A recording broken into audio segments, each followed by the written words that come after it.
반갑습니다, 여러분. 저번에 저희가 왔을 때 참 은혜를 많이 받았습니다. 특히 이제 저희 부부가 어려운 가운데 있다가 이제 저희 아내가 이제 결혼 10년 차에 자연 임신으로 쌍둥이를 임신을 했다가 저희가 9주 10주 차에 유산을 경험을 했습니다. 그리고 이제 아내가 직장에서 이제 뭐랄까요?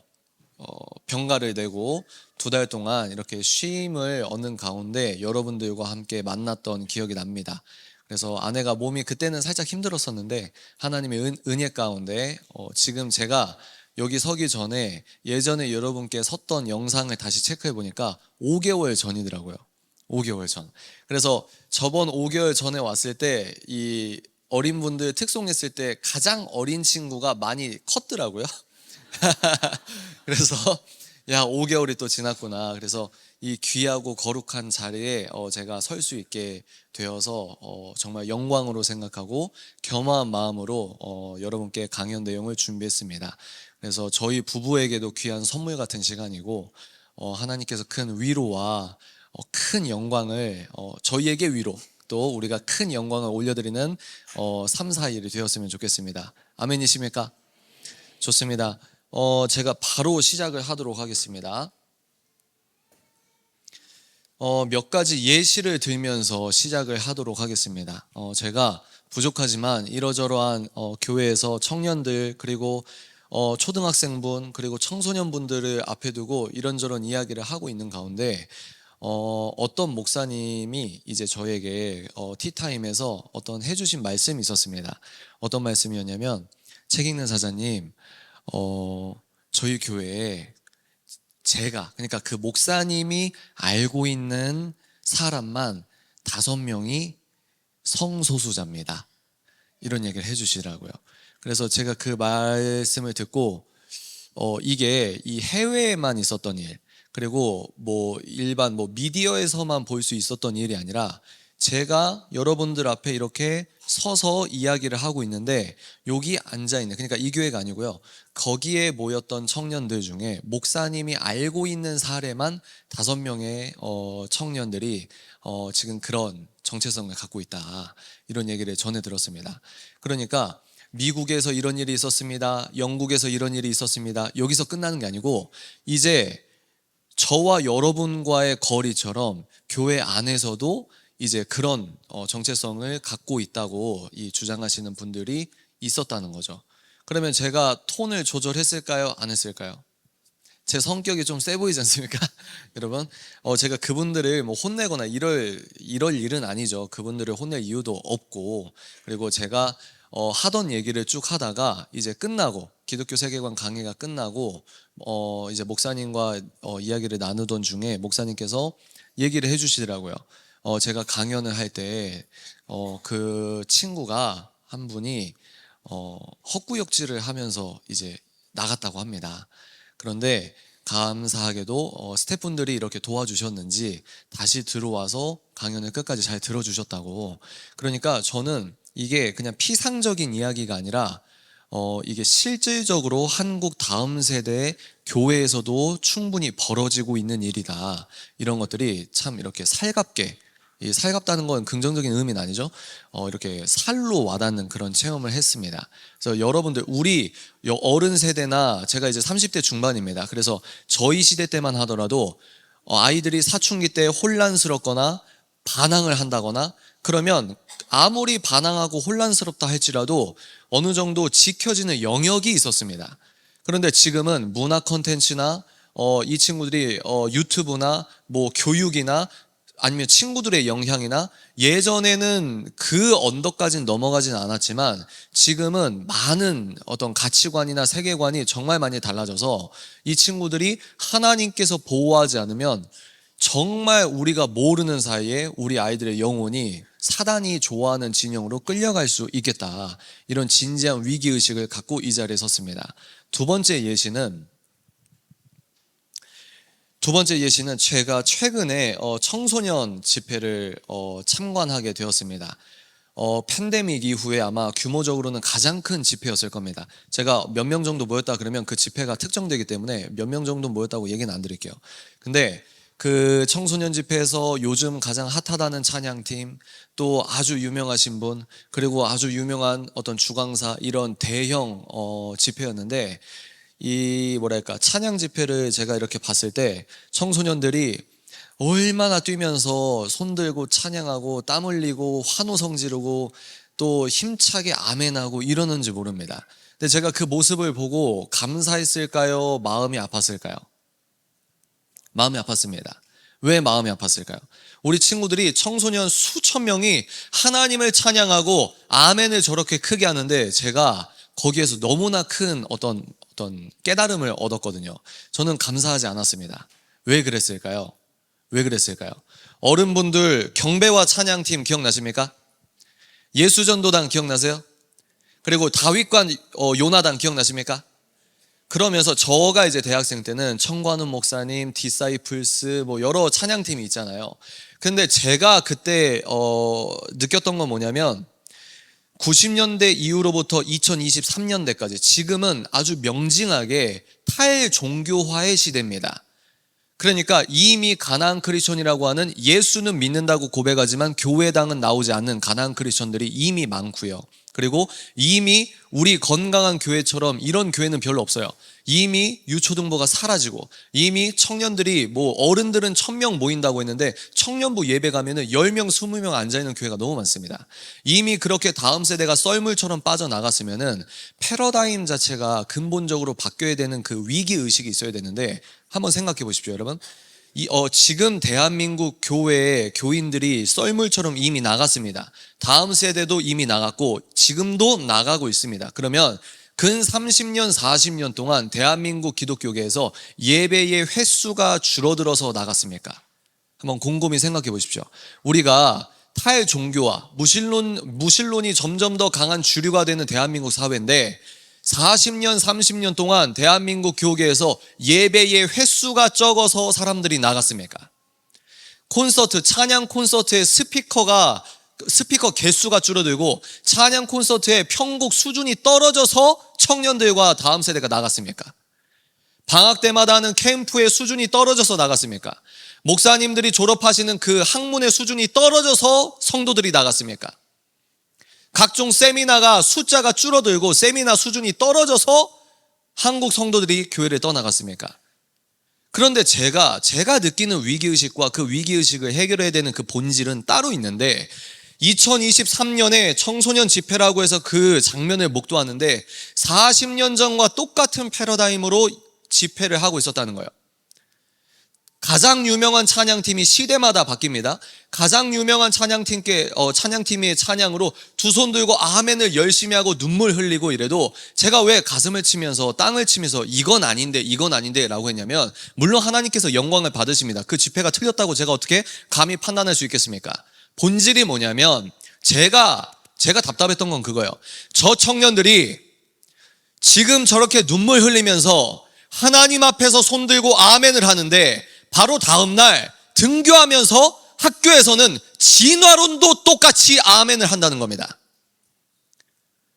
바로 전날에 교회당 안에서 집회할 때는 유명 찬양팀과 정말 끝내주는 편곡과 내가 귀에 익숙한 아주 멜로디가 정말 아름다운 찬양으로 두 손 들고 주님께 찬양도 하는데 창세기 1장 1절 아멘이라고 믿으십니까 하면 그렇게 큰 소리로 아멘을 할 수 있는 그 믿음을 견지했다고 생각하는데 그대로 다음날 학교에서 진화론도 아멘을 한다는 거예요. 그러면 이 불편한 동거가 신앙이 생활이 되고 생활이 신앙이 되는 게 아니라 신앙과 생활이 철저히 이분화된 이 뜯어진 반쪽짜리 신앙생활을 틀렸다고, 그건 잘못됐다고, 우린 그렇게 믿으면 안 된다고, 창세기 1장 1절이 사실이라고 아멘을 하면 그 아멘은 이런 뜻이라고, 우리가 주일만 예배자가 되는 게 아니라 월요일부터 토요일까지 온전한 예배자의 삶을 살아야 된다고 알려줘야 되는데 누구도 그걸 말로 설명 안 하고 찬양 집회만 2000번 3000번 계속 하고 있는 거예요. 제가 젊을 때도 같이 뛰고 손 들고 찬양하고 이런 청년들이 얼마나 많았습니까? 그런데 15년, 10년이 지나니까 그때 함께 정말 주를 위해 헌신하겠다고 했던 청년들 지금 어디 갔는지 모르는 청년들도 많단 말이에요. 이게 계속 반복되고 있는데 왜 또 저렇게 같은 패러다임으로 집회를 할까? 저게 틀렸다고 말은 못하겠지만 저 친구들이 똑같이 여기서도 아멘, 세상 실질적인 무신론자처럼 살아가면서 저기서도 아멘을 하는 이 불평한 동거가 있는데, 성경에서 보면 하나님과 만몬을 동시에 사랑할 수 없는 영적 구조를 갖고 있는 게 우리들인데, 많은 크리스천들이 동시에 두 개의 아멘을 하면서 어떤 불편함과 마찰감을 느끼지 못하고 종교 생활을 하고 있는 거예요. 제가 느낀 불편한 감정은 그런 감정이었습니다. 세 번째 예시는요, 제가 다니는 교회에서 어느 브라질에서 목회를 하시는 브라질 분이 이제 설교를 하러 오셨어요. 그래서 이제 제가 그때는 이제 8시 예배를 드려야 됐었는데, 목사님께서 설교를 시작하시기 전에 이제 서론격으로 기도를 부탁하시면서 뭐라고 얘기하셨냐면, 브라질에 계신 개혁주의 목사님께서 뭐라고 하셨냐면, 여러분, 통역을 해주시는 거죠. 여러분, 지금 브라질에서는 로마서 1장을 설교하면 체포할 수 있는 법안이 상정되어 있습니다. 기도해 주십시오. 그러니까 이분은 한국에서 설교를 하고 자기의 고국으로 비행기 타고 돌아가잖아요. 그러면 내가 체포될 수 있다는 이 위협감이 실제적 위험이 되는 겁니다. 첫 번째 예시가 뭐였죠? 책임사자님, 지금 있는 청년들, 제가 아는 청년들 중에서만 5명이 동성연애자입니다. 두 번째가 뭐였죠? 주님을 사랑한다고 아무리 뜨겁게 찬양을 해도 요기도 아멘, 진화론도 아멘. 어른들은 뭡니까? 창세기 1장 1절 하나님의 절대 주권을 믿으십니까? 아멘. 젠더 이데올로기 아멘. PC주의 아멘. 목사님께서 말씀하신 문화 막시즘 아멘. 예수님이 왕이라고 믿으십니까? 아멘. PC주의 아멘. 페미니즘 아멘. 우리가 이렇게 불편한 동거를 하고 있다는 겁니다. 신앙과 생활이 뜯어진 삶을 살고 있다는 거예요. 세 번째가 뭡니까? 어떤 거였습니까? 로마서 1장을 설교하면 체포할 수 있는 법이 상정된 나라가 있다. 그래서 제가 이게 팩트 체크를 해보려고 구글에 영어로 검색을 해도 브라질에서 쓰는 언어로서 이 뉴스가 검색이 안 되더라고요. 그래서 제가 팩트 체크는 못했습니다. 그러나 그 브라질 목사님께서 강단에서 그런 호소를 하시는 내용들을 최근에 듣게 되었습니다.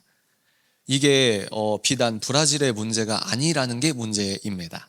이해가 되십니까? 그래서 어른들은 몰라요. 뭘 모르냐면 설마 하는데 이게 막상 내 자식이나 막상 내 자식의 친구들 일로 딱 겪어야 오늘 사도 바울이 말했던 뭐예요? 눈에 비늘이 벗겨지게 되는 겁니다.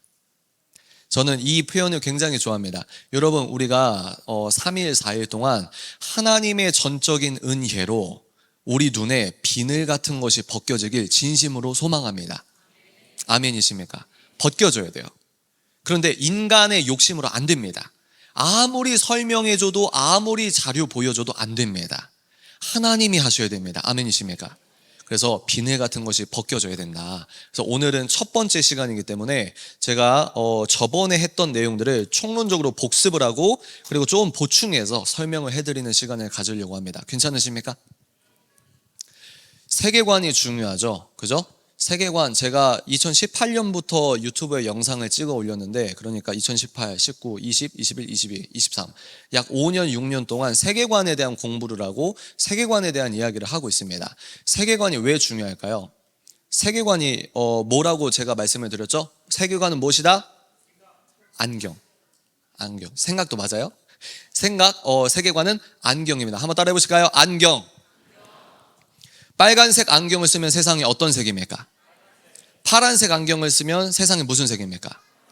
여러분 잘 생각해 보세요. 여기서 하나 더 나아갑니다.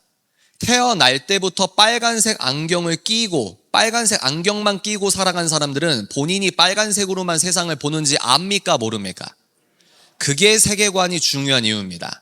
그러니까 신학을 전공하지 않아도, 철학을 전공하지 않아도, 정치학을 공부하지 않아도 전 지구에서 모든 사람은 각자 본인이 옳다고 하는 세계관의 안경을 끼고 있습니다. 근데 세계관이 무서운 이유가 뭐냐면 본인이 끼고 있는 세계관이라는 안경을 본인 스스로 자의적으로 이 내 세계관을 벗어서 내가 쓰고 있는 세계관이라는 안경을 분석하지 않는 이상 본인이 어떤 세계관으로 살고 있는지를 본인이 모릅니다.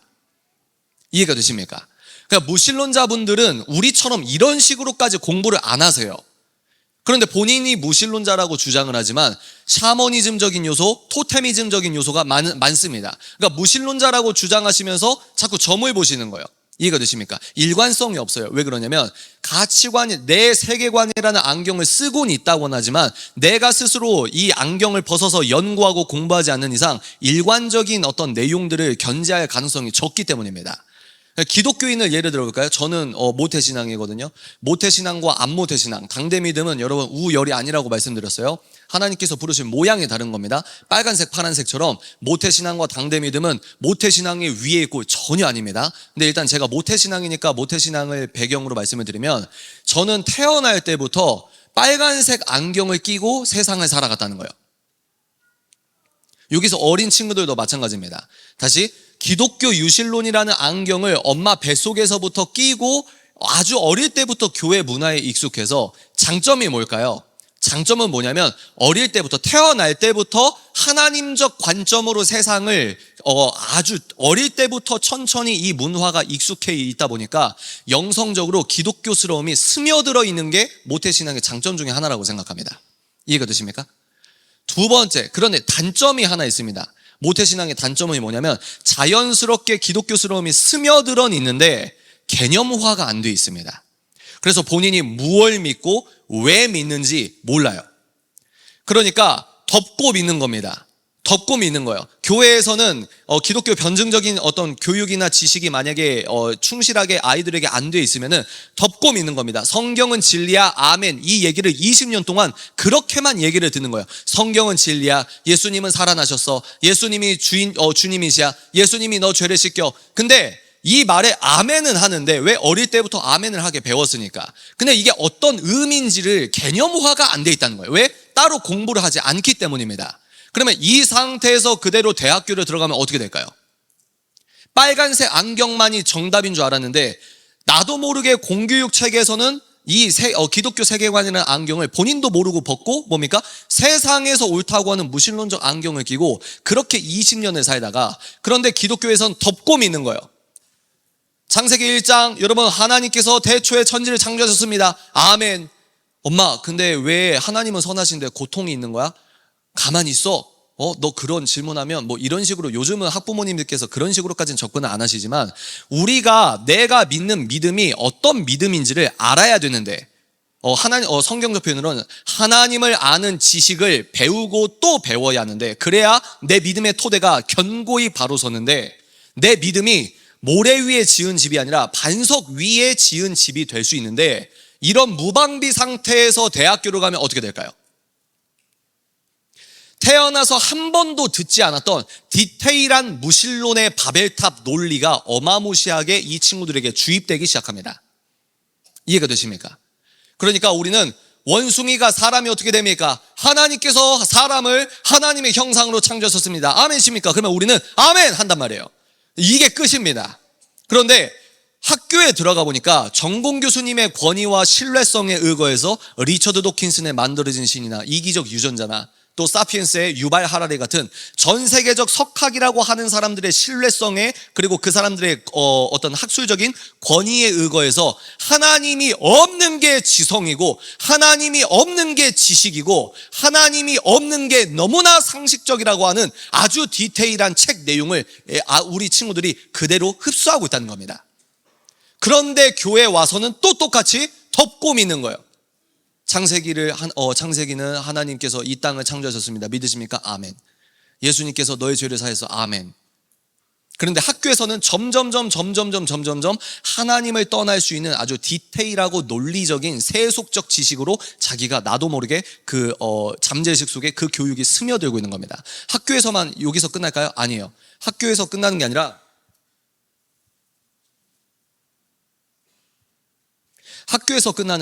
이제 자기가 학교 끝나고 스마트폰을 열면 여기에서 나오는 모든 미디어 컨텐츠들이 그 컨텐츠를 제작하는 사람들의 세계관이 무신론적 세계관이라는 거죠.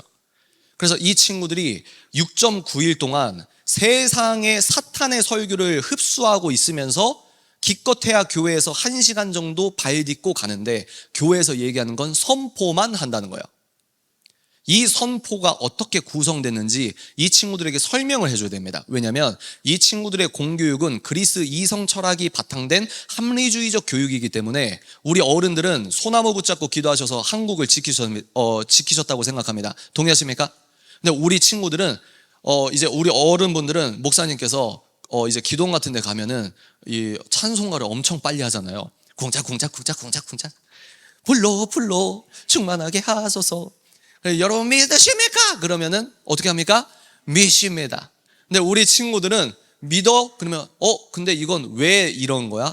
왜 이런 거야? 뭐요? 나름대로 합리적인 설명을 요구한다는 거예요. 그런데 학부모님들이 최소한의 어떤 책이라도 소개해 주거나 본인이 어떻게 설명을 해줄 수 있는 어떤 공부가 안 돼 있으면 내 자식의 교육을 지금부터는 가정이 곧 선생님이 되고 가정이 학교가 되어야만 우리 아이들의 믿음이 전수되는 그런 시대라고 생각을 합니다. 그러니까 서론이 뭡니까? 제가 왜 이렇게 길게 얘기했어요? 세계관이 그렇게 중요하다는 거예요. 아무리 성경이 진리라고 아무리 외쳐도 앉아있는 청년이 없으면 어떡합니까? 안 그렇게 생각하지 않으십니까? 그래서 여러분들이 쓰고 있는 안경이 무슨 안경인지 우리가 복습 차원에서 더 디테일하게 제가 설명을 해드리도록 하겠습니다. 그래서 제가 이번에 왔을 때는 좀 마음이 여유롭습니다. 전에 왔을 때는 여러분이 저를 좋아하는지 싫어하는지 잘 몰라가지고 막 기도하고 기도하겠습니다 이러고 갔단 말이에요. 그런데 오늘 못 끝내면 뭐 내일 다시 해도 되고 너무너무 행복한 시간입니다. 여러분도 그러십니까? 아이고 감사합니다. 그래서 세계관은 곧 안경이다. 왜 안경? 이 세계관이란 안경이 무섭냐? 잠재의식 속에서부터 가치 판단이 이루어지기 때문이다. 내 의식 차원 속에서 옳고 그름을 이거 옳은 것 같은데 이게 세계관이 아니라 나도 생각하지 않는 내 잠재의식에서부터 옳다 그르다가 판단되는 그 가치 기준에 준 것들이 세계관이다. 그래서 탈보 신학교 조직 신학과 교수님이 이름이 타데우스 윌리엄스라고 하는 교수님이 책을 썼는데 거기서 뭐라고 하냐? 세계관은 뭐다? 한번 따라해 볼까요? 분노 기계다. 무슨 말이냐? 어떤 안경을 쓰느냐에 따라서 이 사람이 화가 나는 포인트가 다르다 이 말입니다. 그래서 아까 목사님께서 뭐라고 설명하셨죠? 하나님을 믿으면 반드시 반응해야 되는 정직한 영적 반응을 했는데 여기서 똑같이 나와 느끼는 게 아니라 나와 다른 안경을 쓰고 있나? 유추할 수 있는 거죠. 왜? 분노하는 포인트가 다른 거예요. 우리들은 어디서 분노해야 됩니까? 맞습니다. 골리앗이 하나님을 모욕하는 소리가 외쳐 들릴 때 우리의 마음속에는 거룩한 의분이 일어나야 합니다. 동의하십니까? 그런데 우리와 안경이 다른 사람은 정확히 다른 포인트에서 분노하게 된다는 거예요. 그래서 세계관은 뭐다? 분노 기계다. 그리고 제임스 사이어라고 하는 학자는 세계관을 뭐라고 했냐면 한번 따라해 볼까요? 영적인 기질. 영적인 기질이 곧 세계관이다. 그래서 세계관은 뭡니까? 안경이다. 잠재의식 속 준것들, 가치 기준의 준것들이기 때문에 우리가 의식적으로 내가 쓰고 있는 세계관을 연구하고 공부하지 않으면 내가 어떤 세계관으로 끌려가고 있는지 모른다. 그래서 세계관이 무서운 거다. 왜요? 여러분, 이 성경 말씀이 진리입니까? 아닙니까? 똑같은 말씀을 보는데 세계관이 다르면 사탄이 세계관을 미혹하면 똑같은 진리 66권으로 사이비가 나온다 이 말입니다. 바른 안경을 쓰는 게 그렇게 중요한 거예요. 아멘이십니까? 두 번째 뭡니까? 분노기계다. 화를 내는 포인트가 다르다. 우리는 하나님의 거룩한 의분으로 분노합니다. 분노가 나쁜 게 아니에요. 사랑은 뭐라고 했습니까? 하나님을 모욕하는 걸 참지 않는 것. 그게 하나님께서 인정하시는 사랑이라 이 말입니다. 근데 인본주의적 안경을 끼신 분들은 정확히 다른 포인트에서 화를 낸다. 자아가 우상이 된 겁니다. 세 번째, 그래서 분노기계 세 번째 뭐예요? 영적인 기질이 다르다. 영적인 기질이 다르다. 그래서 우리가 세계관에 대해서 이 정도로 살펴봤습니다. 세계관 공부가 왜 중요할까요? 내가 개념화가 되면 내 믿음도 잘 지킬 수 있고 전도도 더 잘할 수 있기 때문입니다. 여러분들이 만약에 길가를 가다가 불자가 여러분을 전도하려고 하는데 저는 불교를 한 번도 안 가봤거든요. 그러니까 불교에서 쓰는 불교 교리라는 말이 맞는지 모르겠지만 불교 교리적 단어를 쓰면서 여러분에게 불교를 설명하면 여러분들은 알아듣습니까? 못 알아듣습니까? 세상 사람들은요, 넌 크리스천 분들은 속죄, 거듭남, 또 뭐가 있을까요? 중생, 이런 뜻을 전혀 모릅니다. 그럼 우리가 왜 세계관을 공부해야 되냐? 세상을 알아야 역설적으로 내 믿음을 더 잘 지킬 수 있기 때문이고, 두 번째 뭡니까? 세상 사람들에게 전도를 더 열심히 효율적으로 잘 전할 수 있게 나의 성화적 노력이 세계관 공부라고 생각을 합니다. 동의하십니까? 이 사람들이 어떤 세계관에서 어떤 사고관으로 살아가느냐에 따라서 이 사람이 이해할 수 있는 개념과 이 사람이 이해할 수 있는 언어로 예수를 전하는 겁니다. 복음을 타협하는 게 아니라 복음을 감싸고 있는 그릇을 현대적으로 바꿔야 된다, 이 말입니다. 이해가 되십니까? 그래서 세계관을 배워야 되고 이사가의 자손처럼 시세를 알 수 있는 영적 리더적 안경을 써야 된다, 이 말입니다. 아멘이십니까? 그래서 여기까지 얼른 서론이었고, 얼른 복습을 해봅시다, 여러분. 기독교 세계관이 어떤 요소가 있냐? 4개 생각나십니까? 첫 번째가 뭐였습니까? 할렐루야. 여러분 한번 따라해 보실까요? 유실론자. 유실론이 뭡니까? 맞습니다. 여러분, 이 저와 함께하는 이 4일 동안 이 박스를 꼭 기억해 주십시오. 이 박스가 4일 동안 어마무시하게 제가 계속 말할 거예요. 이 박스는 뭐냐? 한번 따라해 보실까요? 우주. 다른 말로 물질계라고 합니다. 물질계, 물질세계라는 거죠. 우주는 물질로 구성되어 있습니다. 그러면 이 우주에 내가 태어났는데 이 우주를 보니까 자연과 인간이 있습니다. 제가 오늘부터 4일 동안 말씀드리는 자연이라는 단어는 숲, 환경 이런 의미가 아니라 제가 쓰는 자연이라는 단어는 물질을 의미합니다. 여러분, 서산에 있는 강, 물질이 아니에요. 물질은 액체와 기체를 기체나 어떤 물질로 다 표현이 되잖아요. 그러니까 이거 딱딱한 거 이거 뭡니까?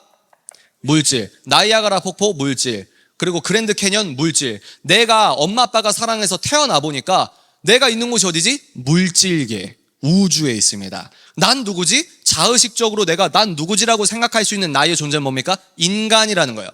이 우주에는 자연과 인간이 있습니다. 그러면 유실론은 뭐냐면 이 자연과 인간의, 한번 따라해 보실까요? 기원. 자연과 인간의 기원이 뭐냐라고 물었을 때 유실론은 뭐냐?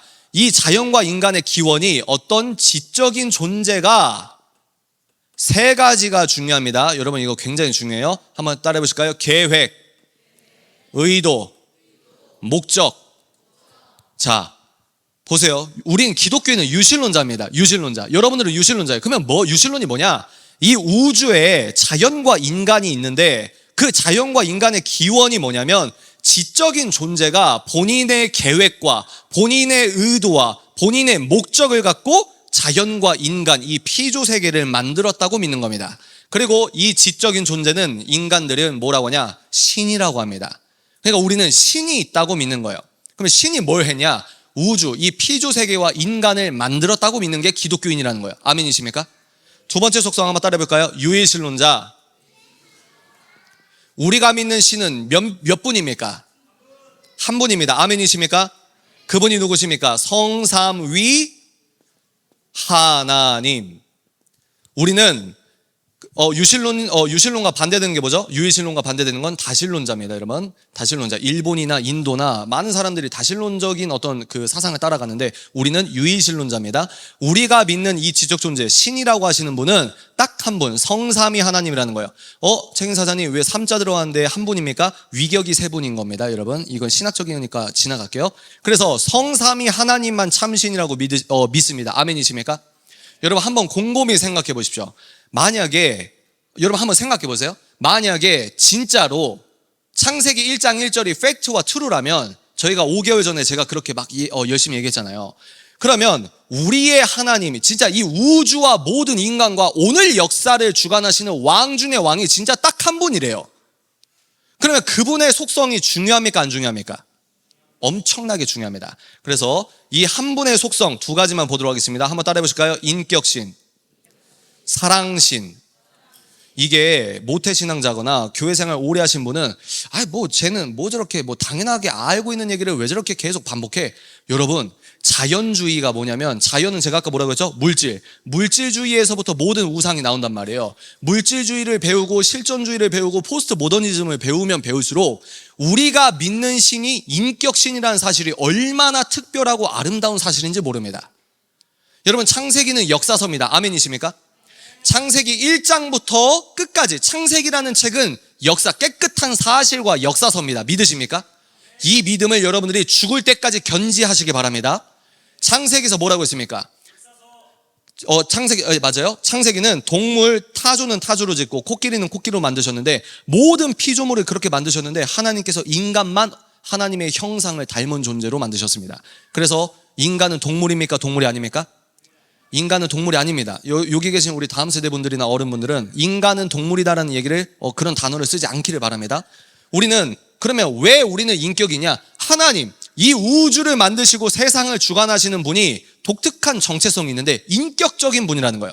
자기 결정력과 자의식이 있다는 겁니다. 근데 그분이 우리 인간만, 모든 피조물은 하나님의 말씀으로 본질적으로 지으셨는데, 인간만 어떻게 만드셨냐? 하나님의 형상을 닮은 담지자로서 만들었다는 거예요. 그래서 인간은 그렇게 특별한 위치에 있는 겁니다. 물론 원죄로 인하여서 오염은 됐지만 우리의 인성과 인격의 존귀함은 완전히 파괴된 건 아니라는 말입니다. 그리고 두 번째, 우리의 신은 한번 따라해볼까요? 사랑신.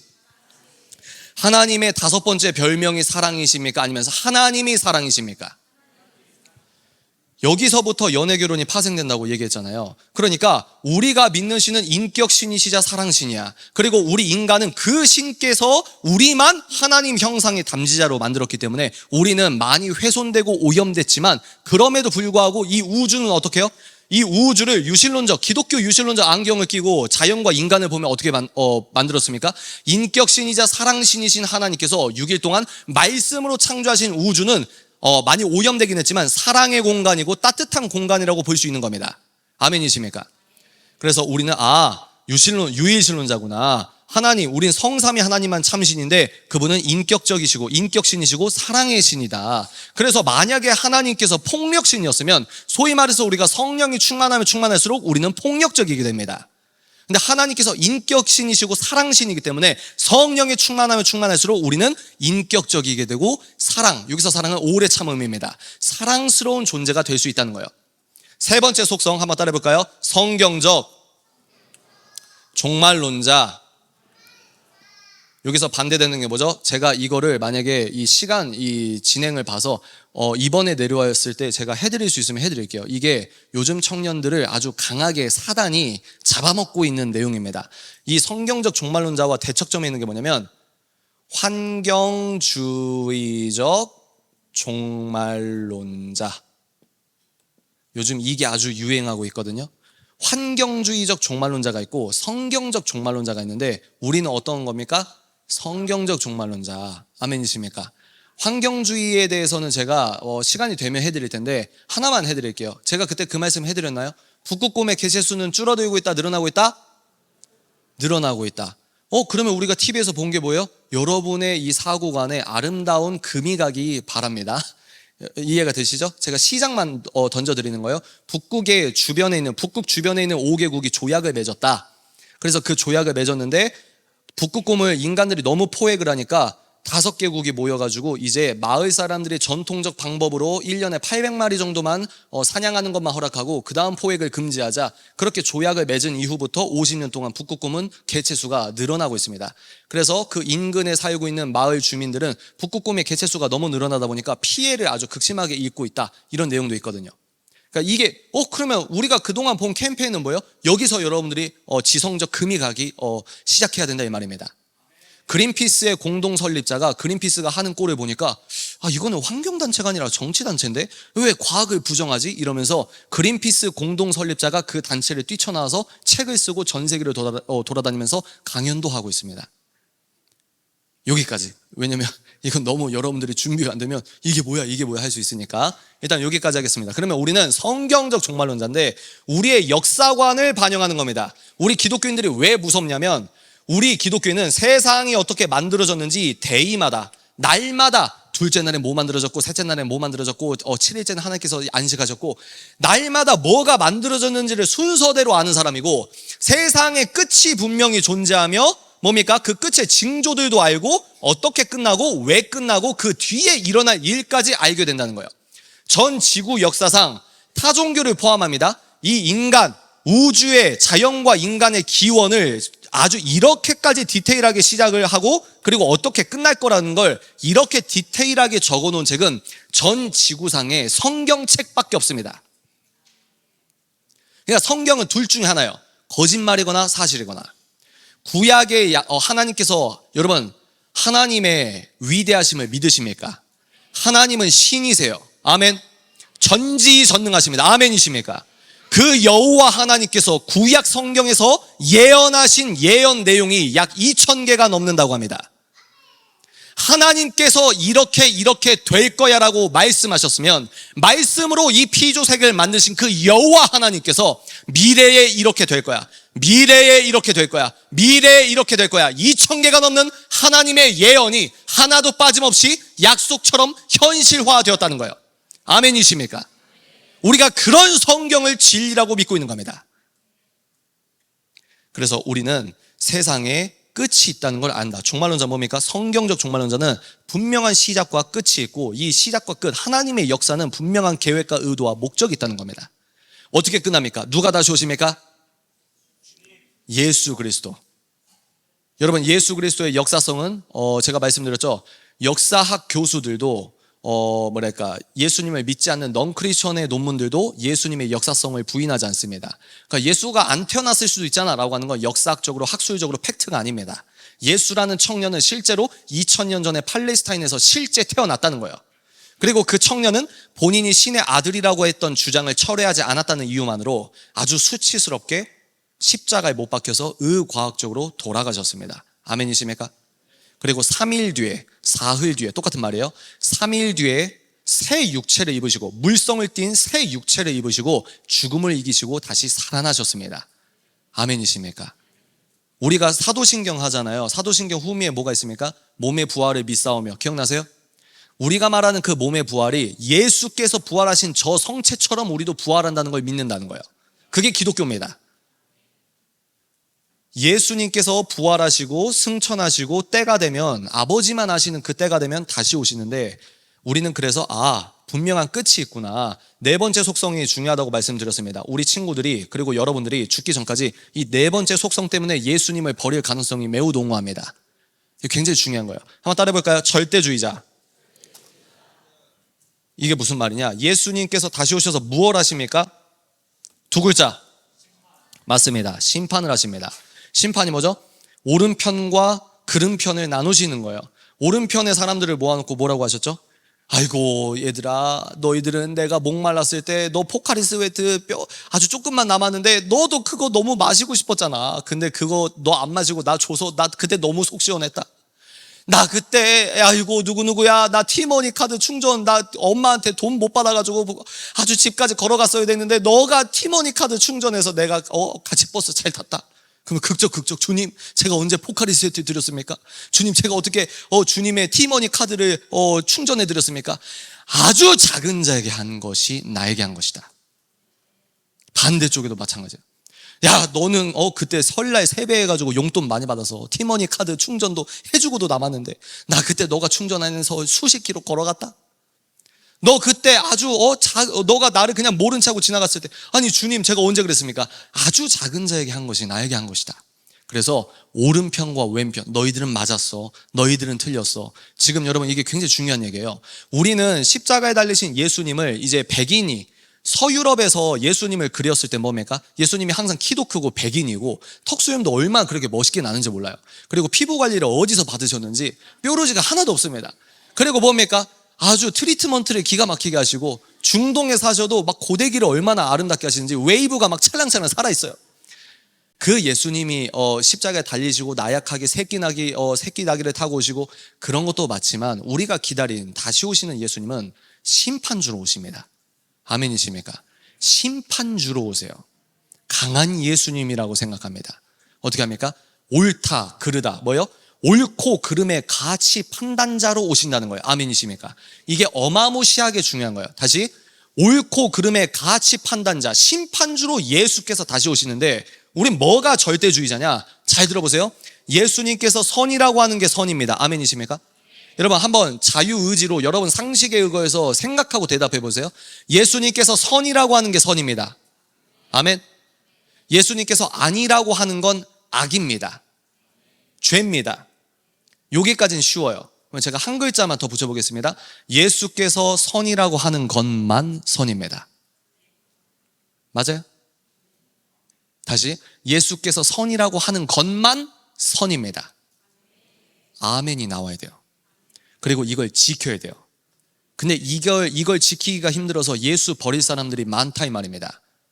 그 말은 뭡니까? 예수께서 아니라고 하는 건 시대와 문화와 세대가 아무리 맞다고 해도 예수께서 아니라고 하는 건 아닌 겁니다. 아멘이십니까? 이게 중요한 거예요. 이게 바뀌지 않는 거예요. 우리들의 옳고 그름의 기준이 오직 예수께서 옳다고 하는 것만 옳은 것이며, 예수께서 아니라고 하는 건 입법이 어떻든, 설문조사가 어떻든, 여론조사가 어떻든, 뉴스 헤드라인이 어떻든 예수께서 아니라고 하면 아닌 거라는 거예요. 이 절대 기준을 우리는 양보할 수 없는 겁니다. 그래서 이런 의미에서 우리는 절대주의자라는 거예요. 여러분들이 4일 동안 우리가 목숨처럼 지켜야 되는 4글자, 이 4글자만 여러분 심장에 새겨도 성공이라고 생각합니다. 한번 따라해 볼까요? 오직 예수. 뭡니까? 옳고 그름의 가치 판단은 내 머릿계산과 내 체득적 지식과 내가 배운 세상 이론이 옳고 그름의 가치 판단이 아니라, 우리들의 옳고 그름은 반드시 오직 예수께서 옳다고 하는 것만 옳아야 된다 이 말입니다. 아멘이십니까? 사랑 얘기해 볼까요? 연애결혼 멘토링 5초만 해드릴까요? 예수님께서 사랑이라고 하는 것만 사랑입니다. 아멘이십니까? 예수님께서 음란이라고 하는 건 세상이 아무리 사랑이라고 해도 예수께서 이건 사랑이 아니라고 하면 사랑이 아닌 거예요. 우리들의 연애와 결혼 생활은 예수께서 옳다고 하는 이것만이 사랑이야라고 하는 그 운동장에서만 우리의 연애와 결혼 생활이 하나님께 인정받을 수 있다 이 말입니다. 아멘이십니까? 그런데 사회학적 법 개념 생각나십니까? 인간들이 사회적 합의를 통해서 본인들이 이제 옳고 그름을 다시 규정합니다. 이제 간통죄를 사회적 합의 때문에 폐지했다고 해서 인간들은 법이 바뀌었기 때문에 간통은 이제 형사처벌을 안 받는 죄가 아닌 거예요. 그런데 우리 입장에서 뭡니까? 예수 그리스도의 그 높은 영적 기준을 생각해 보십시오. 간음의 사전적 정의가 무엇입니까? 배우자 이외의 다른 사람과 성관계를 맺는 것이 간음이란 말이에요. 결혼 전이든 후든 배우자와 성관계는 배우자와만 하는 거라고 성경은 그렇게 이야기하고 있습니다. 우리가 여기서 여러분들이 마음이 찔릴 수도 있어요. 기분 나쁠 수도 있어요. 일단 진리는 선포하고 가겠습니다. 그런데요, 우리는 그 예수님의 허들을 넘을 수가 없단 말이에요. 그래서 은혜가 필요한 거 아닙니까? 무슨 말입니까? 세상이 옳다 이제 바뀌었다 해도 우리는 여러분들이 500년 전에 조선 사람이든 2000년 전에 무슨 애국 사람이든 아니면 300년 뒤에 캐나다에서 태어나든 여러분들이 예수님의 백성이십니까? 하나님의 백성이십니까? 우리들의 옳고 그름의 기준은 인간들의 사회적 합의가 아니라 오직 예수 그리스도께서 옳다고 하는 것만 선, 예수께서 아니라고 하는 건 세상이 뭐라고 해도 죄와 범죄와 악이라는 겁니다. 절대 타협이 안 되는 거예요.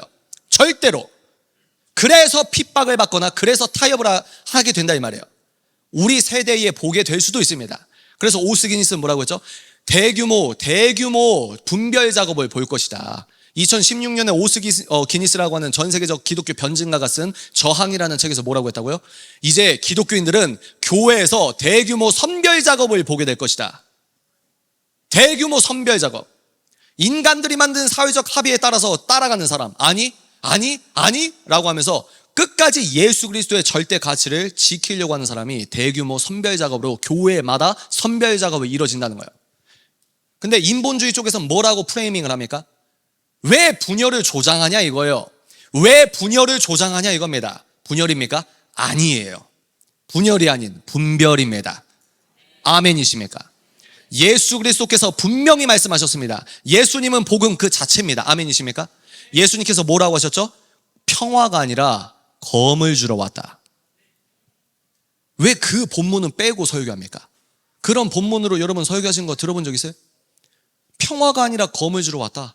부모보다 나를 사랑해야 된다. 자기 목숨보다 자기를 사랑해야 된다. 가정도 깨질 거다. 친구도 깨질 거다. 검을 주러 왔다. 어떤 검입니까? 날카로운 성령의 날성검 아닙니까?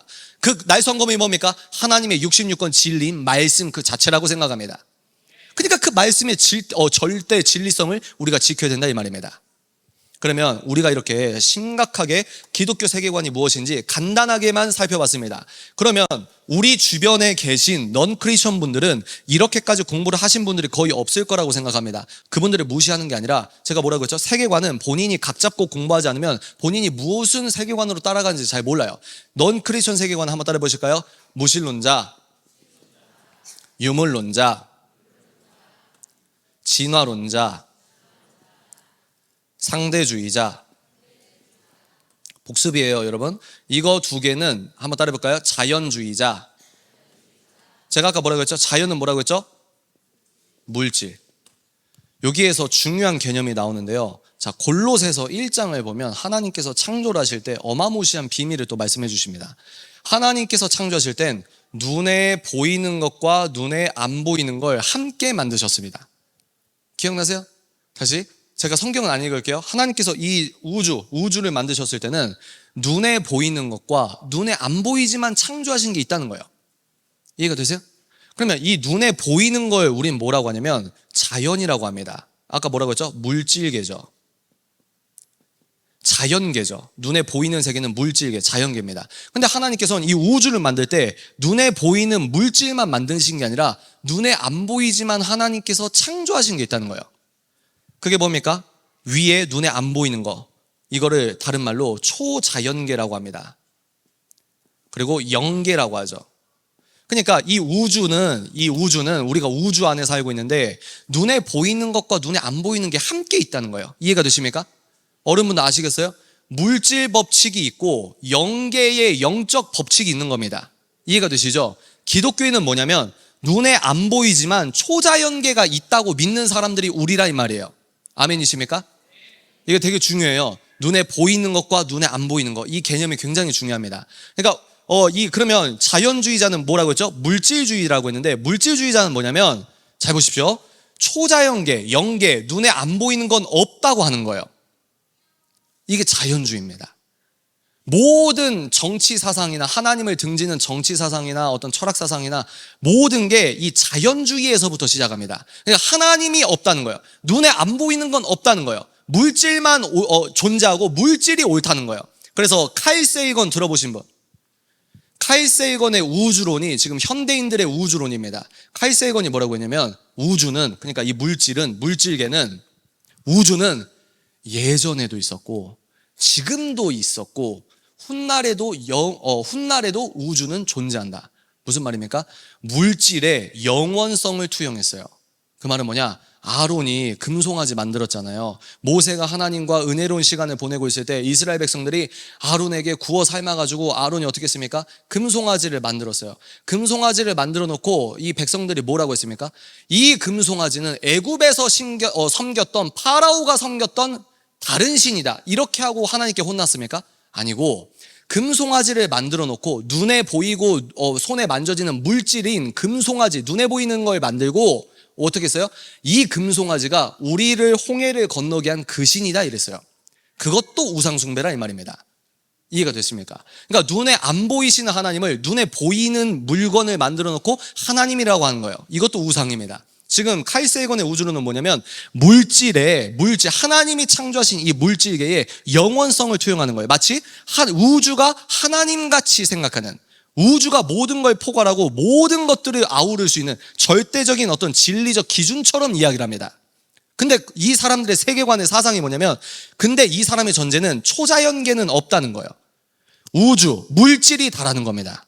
물질이 다. 이거는 이제 제가 이 이틀, 3일 때 쭉 설명해 드릴게요. 그래서 이걸 합쳐서 자연주의자라고 하는데, 자연주의는 뭡니까? 우리 하나님은 눈에 보이는 것과 눈에 안 보이는 걸 함께 만드셨는데 눈에 안 보이는 초자연계와 영계가 없다고 주장하는 겁니다. 그러면 여기에서 살짝만 벗어나면 자연계의 자연법칙을 발견하는 아주 좋은 학문의 툴이 있습니다. 한번 따라해 볼까요? 과학. 근데 이 과학자들의 세계관이 영계를 인정하지 않는 넌 크리스천 과학자면 어떻게 되냐면, 이 사람들이 과학으로 발견된, 과학 지식으로 발견된 자연계의 지식만이 참 지식이고 진리다. 신학이나 종교는 상층부, 눈에 안 보이니까 너희들이 의미 부여하는 거다라고 하는 거거든요. 그래서 과학으로만 밝혀낸 지식만이 지식이다라고 하는 걸 과학주의라고 합니다. 과학주의. 그래서 지금 우리 아이들이 공교육에서 과학 교과서에서 공부하는 건 과학주의적 토대에서 공부를 하는 거예요. 그래서 이 친구들이 졸업을 하고 학교를 나오면 나도 모르게 과학주의적인 세계관으로 창세기를 읽는 겁니다.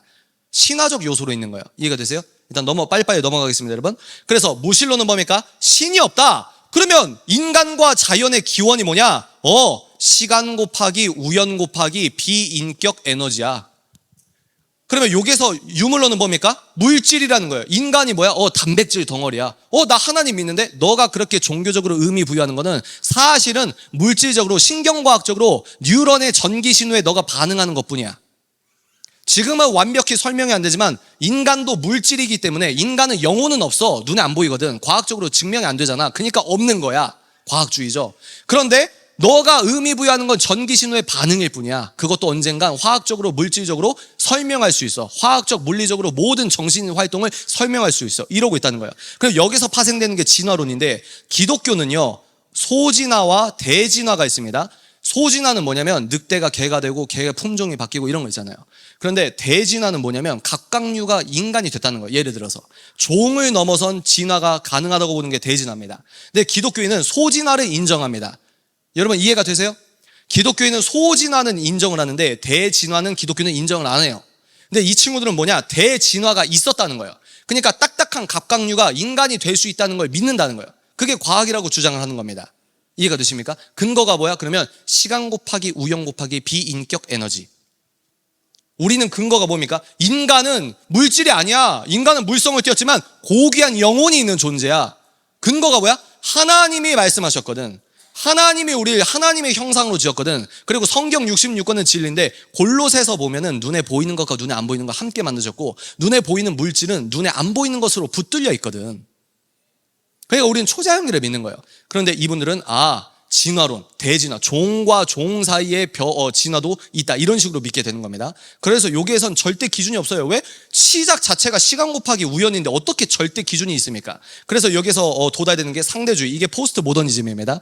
여기서 여러분들 그래서 이런 얘기 많이 들으실 겁니다. 제가 최근에 들어보니까 공무원분들 그런 얘기 동의하실지 모르겠는데 제가 알기로는 어떤 기타 공공기관에서 일하시는 분 얘기 들어보니까 공무원들 연수를 하잖아요. 교육을 하잖아요. 행정부에서 이렇게 지침이 나오니까. 근데 그 교육하시는 분이 어떤 걸 설명하냐면 한번 따라해 보실까요? 종교차별.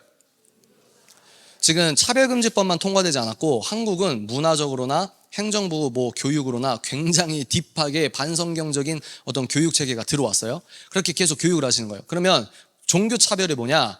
차별금지법에 포함된 성적 지향만 있는 게 아니라 종교차별이라는 목록도 있는데 종교차별은 뭐냐? 여러분 예수님만이 구원이십니다. 아멘이십니까? 이게 차별이라는 거예요. 왜 너 종교만 구원이 있다고 주장해? 왜 우리 종교를 이단이라고 해? 왜 우리 종교엔 구원이 없다고 해? 너 발언 차별이야 라고 하면서 각 잡고 우리 목사님과 이 교회를 망하게 하려면 내가 성도인 척하면서 녹음기 틀면서 계속 지켜볼 수 있다는 거예요. 그리고 예수만이 진리다라고 하는 게 종교차별입니다. 근데 여기서 더 나가서 내가 회사 생활을 하는데 이제 우리 교회 가자라고 하는 전도 행위가 종교차별이라는 거예요. 그래서 그 교육하시는 강사가 전도하지 말라고 합니다. 왜? 종교차별이라고. 그게 대한민국입니다, 여러분. 여러분도 어떻게 하실 거예요? 이 친구들 뭐라고 하죠? 상대주의. 모든 게 상대적이라고 하잖아요. 너도 맞을 수 있고 나도 맞을 수 있고 너도 틀릴 수 있고 나도 틀릴 수 있는데 왜 너가 진리라고 주장하는 기독교만 나에게 강요해? 나 상처받았어. 우리 할아버지 교회 안 다니는데 그럼 우리 할아버지 지금 지옥에 있어? 나 너 때문에 정신적인 스트레스 받아. 의료 기록 한번 떼볼까? 부장님 자꾸 교회 가자고 하지 마세요. 새신자 축제 저 그런 거 몰라요. 이거 종교 차별이에요. 여러분 그런 사회에 살고 있다는 거예요. 그래서 이 상대주의는 근데 제가 시작부터 거짓말이라고 했습니다. 왜죠? 상대주의를 얘기하시는 분의 결정적 특징이 뭐냐면 한번 보세요, 여러분. 아이고 무슬림 한국에 잘 오셨습니다. 아이고 무슬림 유학생 본인들 교수님이 수업하시더라도 본인께서 기도해야 되는 시간엔 교수님이 수업하든 말든 기도해야 되죠? 저희 학교가 기도실 만들어 드리겠습니다. 그리고 음식도 가려야 되죠? 우리 급식실에서 당신들이 먹을 수 있는 음식도 한번 준비해 보겠습니다. 왜? 당신의 상대성을 인정하는 게 글로벌 시민 의식이기 때문입니다. 당신의 종교의 상대성을 인정합니다. 아이고 불교 당신들의 종교의 상대성을 인정합니다. 거기 가면 합장해야죠. 아이고 그러면요 본인들의 종교의 상대성이 있지 않습니까? 우리가 어우러지는 사회인데 아이고 합장도 당연한 거 아닙니까? 천주교 아이고 좋습니다. 천주교의 상대성을 인정합니다. 기독교? 너희들은 왜 그렇게 매사에 배타적이야? 상대주의를 운운하시는 분들은 기독교가 갖고 있는 상대성을 인정하지 않습니다. 이해가 되세요? 기독교가 갖고 있는 상대성만 인정하지 않는다고요.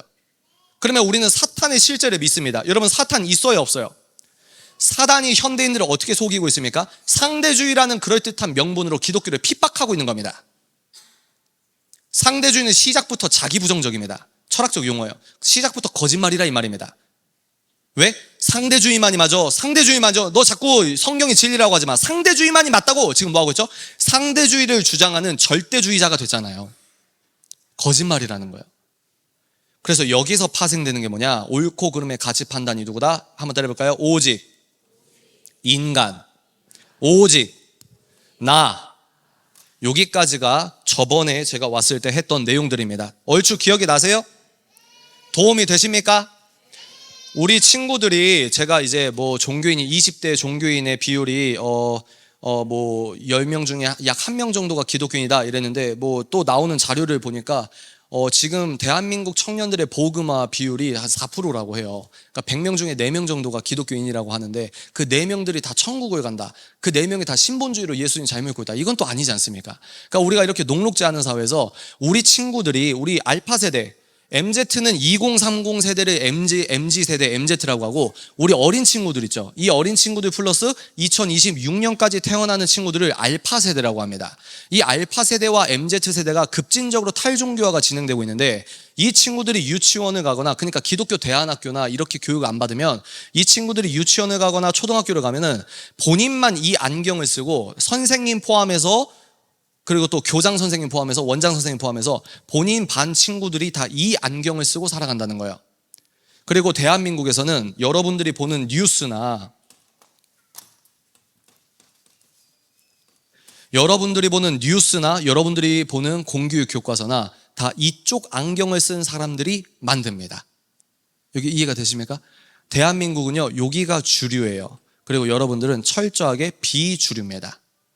뭐예요? 여기가 적으면 600만 명, 많으면 800만 명이고, 여기는 4,200만 명이고, 그리고 이 안경을 쓴 사람들이 모든 뉴스와 학술 체제를 붙잡고 있습니다.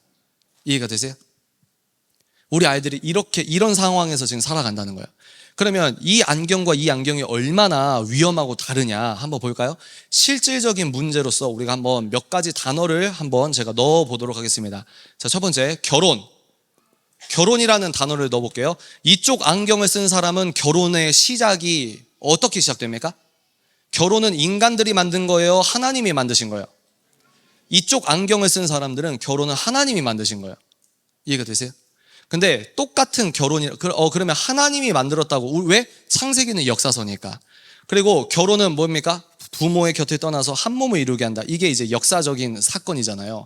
그러니까 결혼은 지금 현재 2023년에도 사람들이 만든 여러 사회제도가 있는데, 결혼이라는 제도는 하나님의 신성함이 녹아져 있는 신적 제도라는 겁니다. 아멘이십니까? 결혼이 그렇게 신성한 거예요. 그래서 여러분, 사단은 영적인 진리를, 영적인 법칙을 우리보다 잘 압니까? 모릅니까? 우리보다 잘 알아요. 그래서 정확히 하나님이 축복이라고 하는 걸 정확히 저주라고 하는 겁니다. 이해가 되시죠? 그러면 이쪽 안경을 쓴 사람에게 결혼은 뭘까요? 결혼의 시작은 뭡니까? 인간들이 만들었다는 거예요. 보세요. 결혼이라는 거 하나 넣어도 기원이 다릅니다. 이쪽 안경 쓴 사람은 신께서 하나님의 입술에서 최초로 부정적인 진술이 나올 때가 언제인지 아십니까? 선 그 자체이신 하나님의 입술에서 처음으로 부정적인 말이 언제 나온지 아세요? 창조하실 때 만드시고 좋다, 새가 날고 있어서 좋다, 물고기 헤엄치니 좋다, 산이 좋다, 별들이 좋다. 그런데 아담을 딱 만드셨는데 너 혼자 있는 게 좋지 않다. 그래서 여자를 만드셨습니다. 그리고 이 두 사람을 한 몸이 되게 하셨어요. 아멘이십니까? 이게 결혼이라는 거예요. 이게 결혼의 역사라는 겁니다. 근데 이쪽 안경을 쓴 사람은, 여기서는 진화론자분들이 맨날 어떤 얘기를 합니까? 동굴 얘기하잖아요. 우가 원숭이 같은 사람들이 우가. 그래서 종족 번식 유리하기 위해서 남자는 아이를 잘 낳으려고 하는 그 본능적으로 자연 선택에 의거해서 아이를 잘 낳을 것 같은 골반이 큰 여자에게 끌리고, 여자는 또 우가 이러면서 남자들 이 공동체 중에 좀 힘이 세 보이거나 이 족장 같은 남자에게 선택받으려고 하고, 이러면서 인간들이 문화적으로 결혼이라는 제도를 만들었다는 거예요. 그럼 어떤 문제가 생길까요? 여러분, 여기는 결혼의 기원이 신이잖아요. 근데 여기는 결혼의 기원이 인간들의 아이디어예요. 그 말은 무슨 말이냐? 그러면 우리가 만들었기 때문에, 이제 시대가 변했기 때문에 우리가 바꿀 수 있어, 이렇게 되는 거예요. 여기서 결혼은 뭡니까? 우리 쪽 안경은 뭐예요? 일남 일녀의 결혼입니다. 아멘이십니까? 여기서 이제 뭐라고 합니까? 결혼을 우리가 만들었기 때문에, 시대가 변하기 때문에 이제 우리가 새롭게 정의하자. 그게 인권이야, 그게 진보야, 이렇게 하는 거예요. 어떻게 합니까? 여기서 이제 남자가 남자랑 결혼해도 부부야, 여자가 여자랑 결혼해도 부부야. 그리고 너가 능력만 되면은 남자 1명에 아내 3명이어도 주민센터에서 서류 떼줄게. 왜?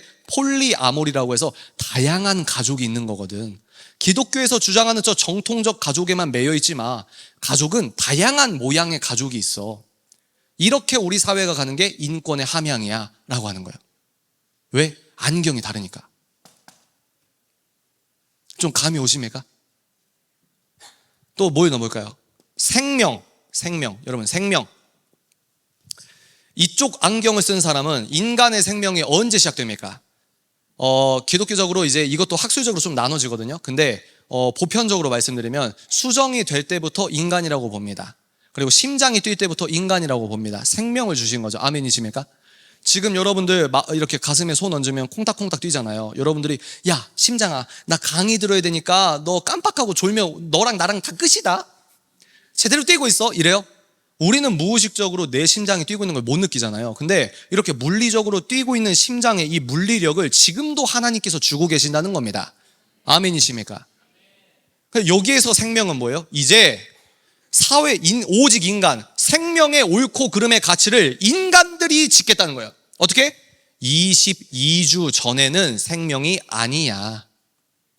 이해가 되세요? 그래서 저희가 이 유산한 게 언제입니까? 9주차, 10주차에 유산을 했잖아요. 그게 세포입니까? 저는 절대로 아니라고 생각합니다. 세포가 아니에요. 동의하십니까? 생명이란 말이에요. 근데 이제 이쪽 안경을 쓴 사람들은 생명, 기독교가 주장하는 거는 철진한 얘기야. 이제 우리가 모든 걸 다시 규정할 거야. 생명은 22주 전에만, 22주 후부터 인간이라고 할 거야. 그러면 여러분 21주 6.9일 11시 59분 52초는 인간이 아니에요. 세포래요. 근데 30초가 지나서 22주가 딱 되면 어떻게 됩니까? 생명이래요. 뭔가 어색하지 않으세요?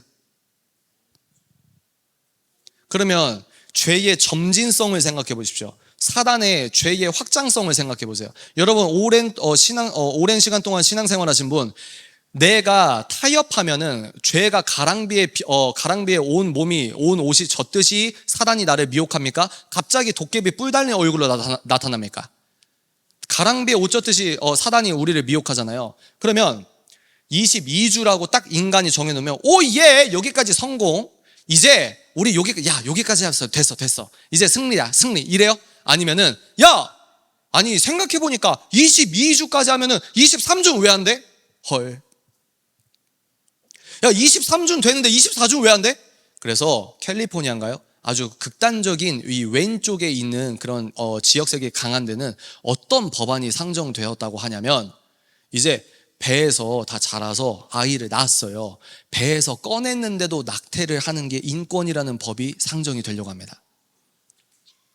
뭐예요? 생명도 우리가 정하겠다는 거예요. 왜? 옳고 그름의 가치 판단자가 오직 인간이니까.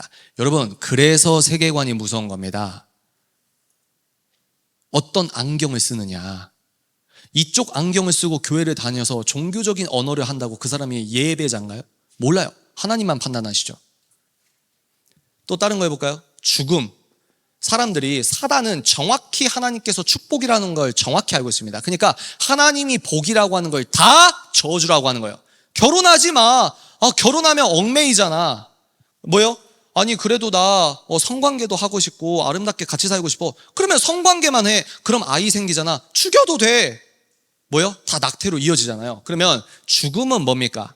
하나님께서 때가 되면 걷어가신다고 생각합니다. 근데 이쪽 마을에서는 이제 죽음도 인간들이 결정한다는 거예요. 뭐요? 이게 인권의 함양이라고 하는 겁니다. 북유럽에서는 뭐가 나왔습니까? 버튼만 누르면 아주 편안하게 죽는 의자가 있어요. 그래서 매우 유명했던 그 영화 배우가, 이 유럽의 영화 배우가 안락사로 자기가 죽는다고 했잖아요. 기억나십니까? 그러면 생명도 인간이 정하고 죽음도 인간이 정하면, 이게 만약에 이 한국도 한 50년 뒤에 죽음 안락사 의자 버튼이 복지 포인트로 서울시에서 아니면 서산시에서 복지 포인트로 안락사 의자 그 복지 카드 만들어준다고 생각해 보십시오. 그러면 어른분들 한번 생각해 보세요. 내가 몸이 아프면 자식에게 눈치 보입니까 안 보입니까? 아유, 내가 죽어야 되나 봐. 지금은 말만 그러잖아요. 그땐 진짜 죽는다는 압박을 받아서 죽는 사람도 나올 수 있다는 거예요. 생명도 인간 마음대로, 죽음도 인간 마음대로. 하나님의 절대 가치를 인간들이 계속해서 전복해가고 있다는 이 말입니다. 하나만 더 볼까요? 행복. 자, 이쪽 마을에서 행복은 뭡니까? 주관적이에요, 객관적이에요? 자, 바로 대답이 안 나오잖아요. 그래서 세계관 공부가 중요한 겁니다. 자, 여러분, 이쪽 기독교 세계관이라는 안경을 낀 사람에게 행복은 히브리어로 한번 따라해볼까요? 심하가 행복이라고 합니다. 심하의 뜻이 뭐냐면 하나님께서 하라는 대로 준행하는 삶을 심하라고 한다고 합니다.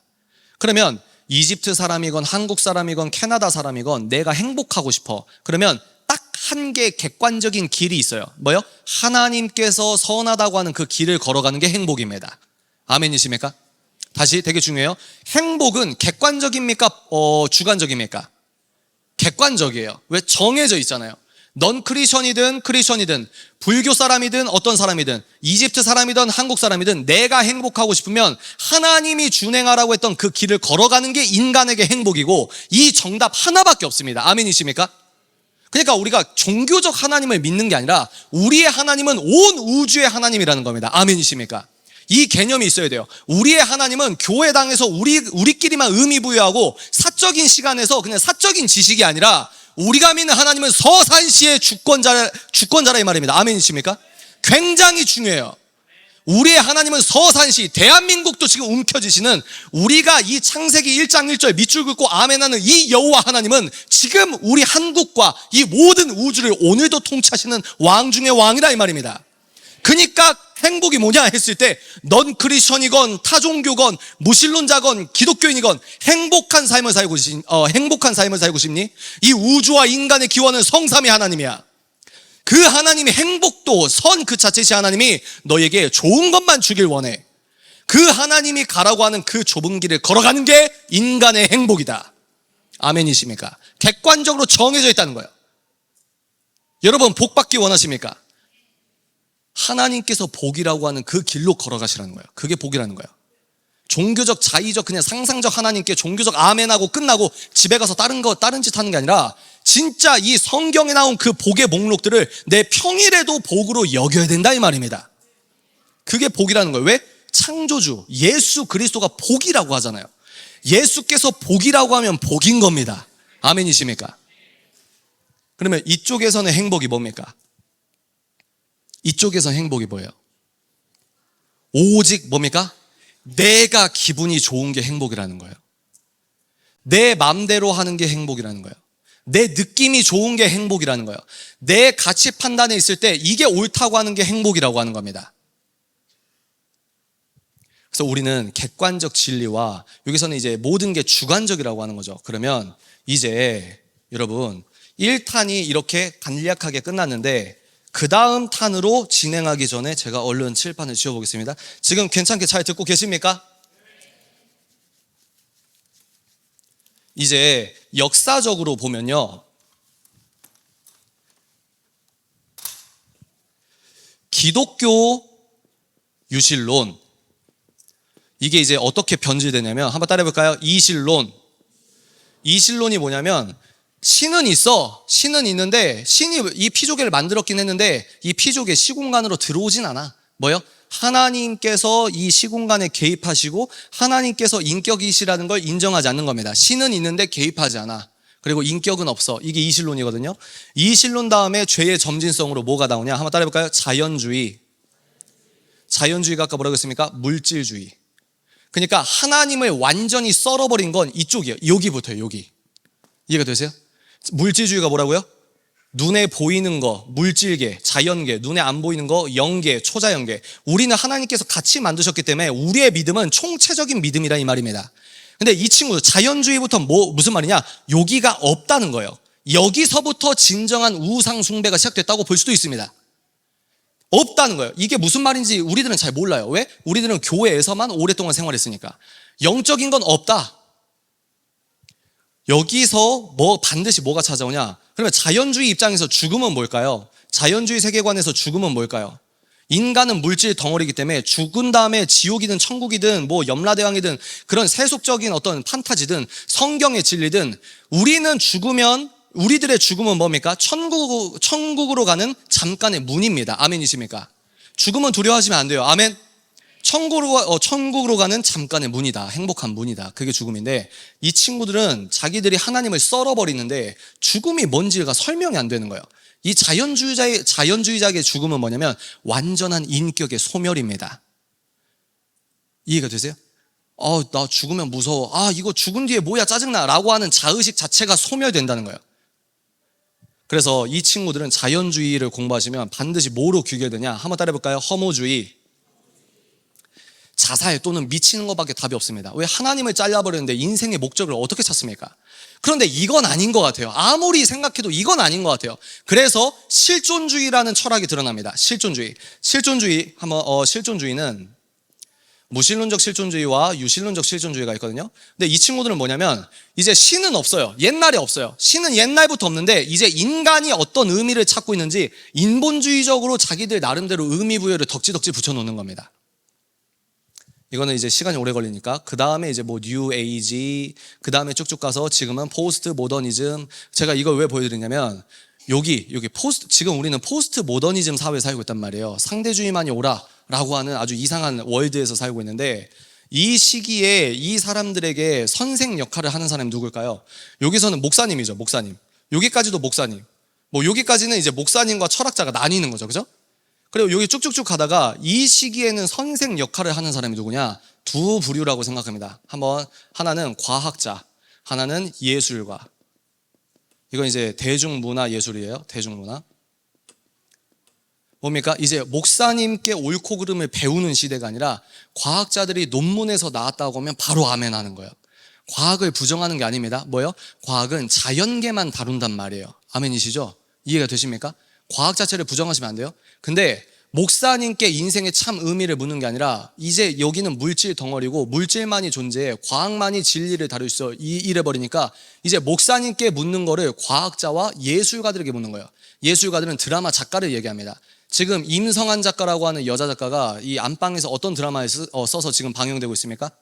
며느리가 시어머니한테 사랑한다고 해요.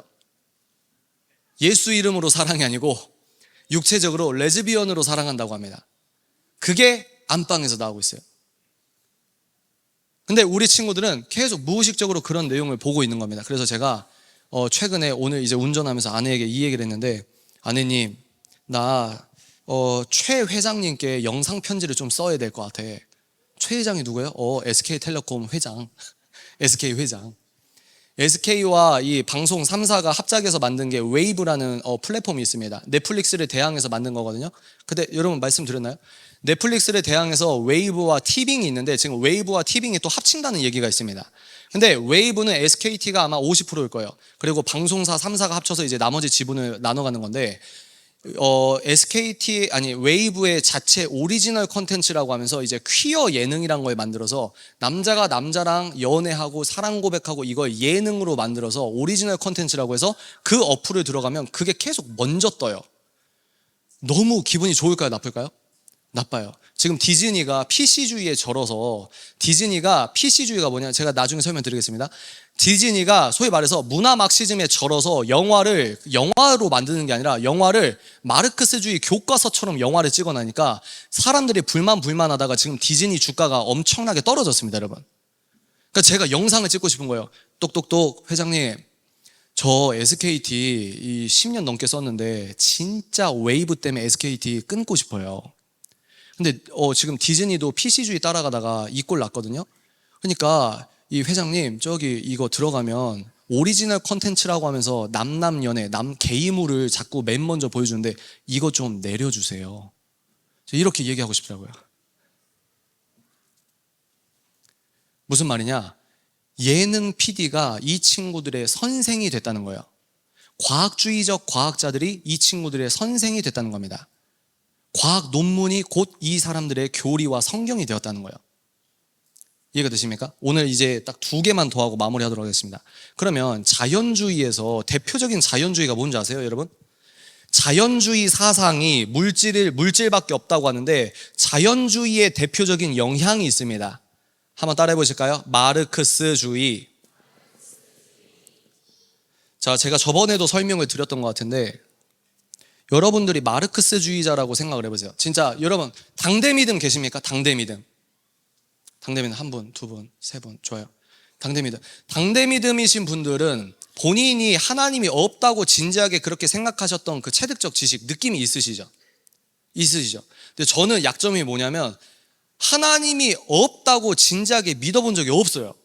그러니까 이런 철학 공부를 할 때 너무 어려웠어요.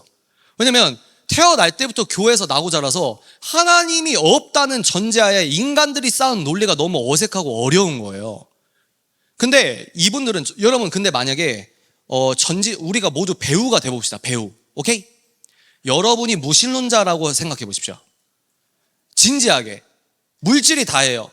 물질이 단데 딱 이 세상을 보면은 이 세상이 공평합니까? 불공평합니까? 평등합니까? 불평등합니까?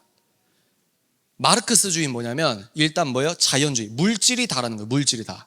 그러면 예수님께서 인간의 일생은 물질만 필요하다 이러셨습니까? 인간의 일생은 물질과 동시에 더불어 뭡니까? 하나님의 말씀, 영원한 말씀이 필요하다고 하셨습니까? 후자잖아요. 그럼 뭡니까? 인간은 빵만으로 살 수 있어요, 없어요? 빵이 여러분 안 중요한 게 아닙니다. 나는 돈에 초탈해서 나는 돈 중요하지 않아. 이런 사람들이 돈에 미친 사람이라고 합니다. 돈, 물질 중요합니다. 물질 중요해요. 이거 에어컨 이거 다 전기세 돈이잖아요. 물질도 중요해요. 인간의 일생에서는 빵이 중요합니다. 근데 빵만 다가 아니라 빵도 필요한데 물질도 필요한데 경제적인 것도 필요한데 영원한 하나님의 말씀도 필요하다는 거예요. 아멘이십니까? 그게 예수님께서 말씀하신 거예요. 근데 여기서 하나님을 잘라버리는 거예요. 말씀이 진리가 아니라는 거예요. 눈에 안 보이는 거 대표적으로 뭘까요?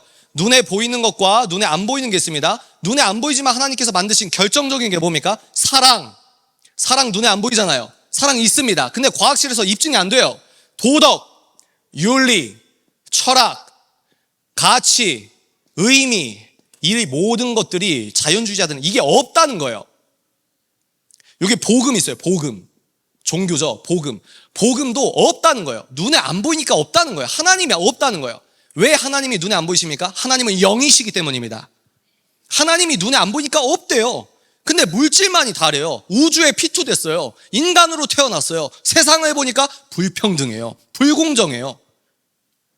근데 이 친구들은 비물질적이고 초자연적인 게 없다고 믿어요. 근데 불공정해요. 보니까 그 시대마다 이 사람들이 많이 사게 되는 그 생산물이 있어요. 그 생산물을 만들어내는 기계를 독점하고 있는 사람들이 계급을 형성한다 이 말입니다. 쉽게 말해서 태어나 보니 엄마 아빠가 유복해서 내가 태어나 보니 태어날 때부터 파리바게트 점주 사장님 아들이에요. 태어나 보니 뚜레쥬르 아들이에요. 사장님 아들. 그러면 빵 만드는 나는 열심히 이 사람과 계약을 해서 빵을 열심히 만들고 이 빵을 팔아서 5,000원이 남아. 근데 이 5,000원은 내가 만든 빵인데 이 5,000원을 저 사람이 갖고 가고 나는 이 사람에게 계약서에 써준 돈만 받고 시간이 종속되는 거예요. 불공평하다. 사실은 저 빵 만드는 기계, 이 마르크스는 뭐냐면, 마르크스주의 뭐냐면 인간의 인생이란 가장 중요한 게 인간은 빵만으로 산다 이겁니다. 빵이 제일 중요하다. 이거 다른 말로 경제적인 게 하부 구조가 된다 이 말이에요. 먹고 사는 게 일단 가장 중요하다. 빵을 어떻게 독점하느냐, 빵을 어떻게 나눠주느냐가 그 사회의 하부 구조고, 빵을 어떻게 나눠주냐에 따라서 이 사회의 예술과 문화와 정치와 종교가 결정된다. 이렇게 보는 거예요. 좀 어렵습니까, 여러분? 그래도 계속 해볼까요? 거의 다 왔거든요. 이해가 되세요? 그러면 마르크스주의, 여러분들 이거 너무 잘 아시니까, 그러면 이 마르크스주의에서 또 하나 우리에게 골칫거리가 있습니다. 한번 따라해 볼까요? 젠더, 성혁명. 오늘 이거 아주 여러분 비싼 얘기, 수준 있는 얘기를 이렇게 제가 하고 있네요. 자, 자연주의부터 모든 우상의 시작이 되는데, 첫 번째 마르크스주의는 뭐냐면 인간은 빵만으로 산다. 빵이 제일 중요하다. 이해가 되십니까? 그래서 모든 게 물질적으로, 저 빵을 누가 독점하느냐, 그러니까 뭐예요? 저 빵 만드는 기계랑 저 파리바게트는 원래 우리 모두의 거야, 이렇게 되는 거예요.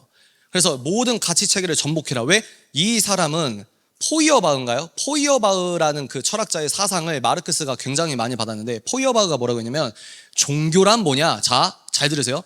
물질밖에 없다고 하는 자연주의자가 종교를 뭐라고 생각하냐면 인간들의 상상적 산물로 신과 종교를 만들어. 인간이 만들어요. 근데 인간이 종교와 신을 딱 만들거든요. 근데 이 인간이 무지한 게 뭐냐면 본인들이 생각하고 자아의 이성적 능력으로 신과 종교를 만들어 버리는데, 신과 종교를 만든 이후부터는 이 신과 종교를 뛰어넘어야 되는데, 인간들이 신과 종교를 만들고 나서 자기들이 만든 상상적 종교에 절을 하고 이 종교에 스스로 매여버린다는 거예요. 이런 의미에서 종교가 아편이라고 하는 겁니다. 포이어바흐라고 하는 자연주의자는 이렇게 얘기를 했다는 거예요. 종교는 하나님이 실제하는 게 아니고 인간이 눈에 안 보이는 상상적 창조력으로 신과 종교라는 걸 만드는데, 이 인간들이 무지한 건 뭐냐면 본인들이 만들었는데 본인들이 여기에 절을 하고 자기들이 유리감옥에 갇혀가지고 여기에서 매여 산다, 이 말이에요. 이게 뭡니까? 마르크스가 기독교인을 봤던 관점입니다. 그러니까 마르크스 입장에서는 인간의 참 해방은 본인들이 만든 기독교라고 하는 이 진리라고 주장하는 이 교리 틀을 깨는 게 인간에게 해방이라는 거예요. 이해가 되십니까? 근데 로마서에서 뭐라고 얘기했습니까? 로마서 8장 1절 2절 기억나십니까? 오직 예수 그리스도의 생명의 성령의 법으로 인해서 우리가 뭐 했다? 해방되었다. 아멘이십니까? 인간의 참 해방은 예수께로만 이어지는 거예요. 아멘이십니까? 근데 이쪽 안경 사람들은 정확하게 정반대로 얘기하는 거예요. 어떻게? 너가 그렇게 진리라고 주장하는 기독교라는 바운더리를 벗어나는 게 참 해방이야. 참 자유야. 젠더 성혁명 한번 얘기해 볼까요? 마르크스주의자 중에 시몬드 보부아르라고 하는 지식인 여자가 있었습니다. 프랑스인이에요. 장폴 샤르트르라고 하는 대표적인 실존주의자의 계약 결혼했던 아내입니다. 굉장히 잘 나갔던 똑똑한 사람이에요. 이 사람도 공산주의자였어요. 뭐예요? 자연주의자였어요. 초자연은 없다는 거예요. 영계는 없다는 거예요. 당연히 시몬드 보부아르도 공산주의자였습니다. 근데 왜 시몬드 보부아르를 얘기하냐면, 시몬드 보부아르가 대표적으로 뭡니까? 페미니즘의 사상적 어머니라고 불리는 사람입니다. 자, 여러분, 자연주의자예요. 우리 배우 훈련 한번 해볼까요? 자연주의자입니다. 여러분, 자연주의예요. 하나님 없어요. 하나님적 가치 없어요. 결혼도 인간이 만들었어요. 다 거짓말입니다. 눈에 보이고 물질만 정답이에요. 자, 여러분, 우리가 배우예요. 부부를 보십시오. 어떻게 보입니까? 다시. 창세기 1장은 거짓말이고, 이거 우리 인간들의 상상적 산물이고, 우린 이걸 뛰어넘어야 해방이고, 우린 물질이 다예요. 나도 모르는데 부모가 날 태어나게 했어요. 우주에 피투됐습니다. 근데 내가 인간이에요. 아무것도 없어요. 물질만 존재하고 물질만이 사실이고 물질이 진리입니다. 자, 부부를 봅니다. 어떻게 보입니까? 여자 입장에서 부부를 보면 어떻게 보여요? 여자는 남자의 부속품이잖아. 이해가 되십니까? 물질주의자가 딱 부부를 보니까 이거는 여자들이 결혼이라는 제도로 인해서 여자들이 억압받고 있는 제도네? 어떤 논리가 도출됩니까? 그러면 여자 입장에선 결혼을 하지 않는 게 해방이라는 거예요.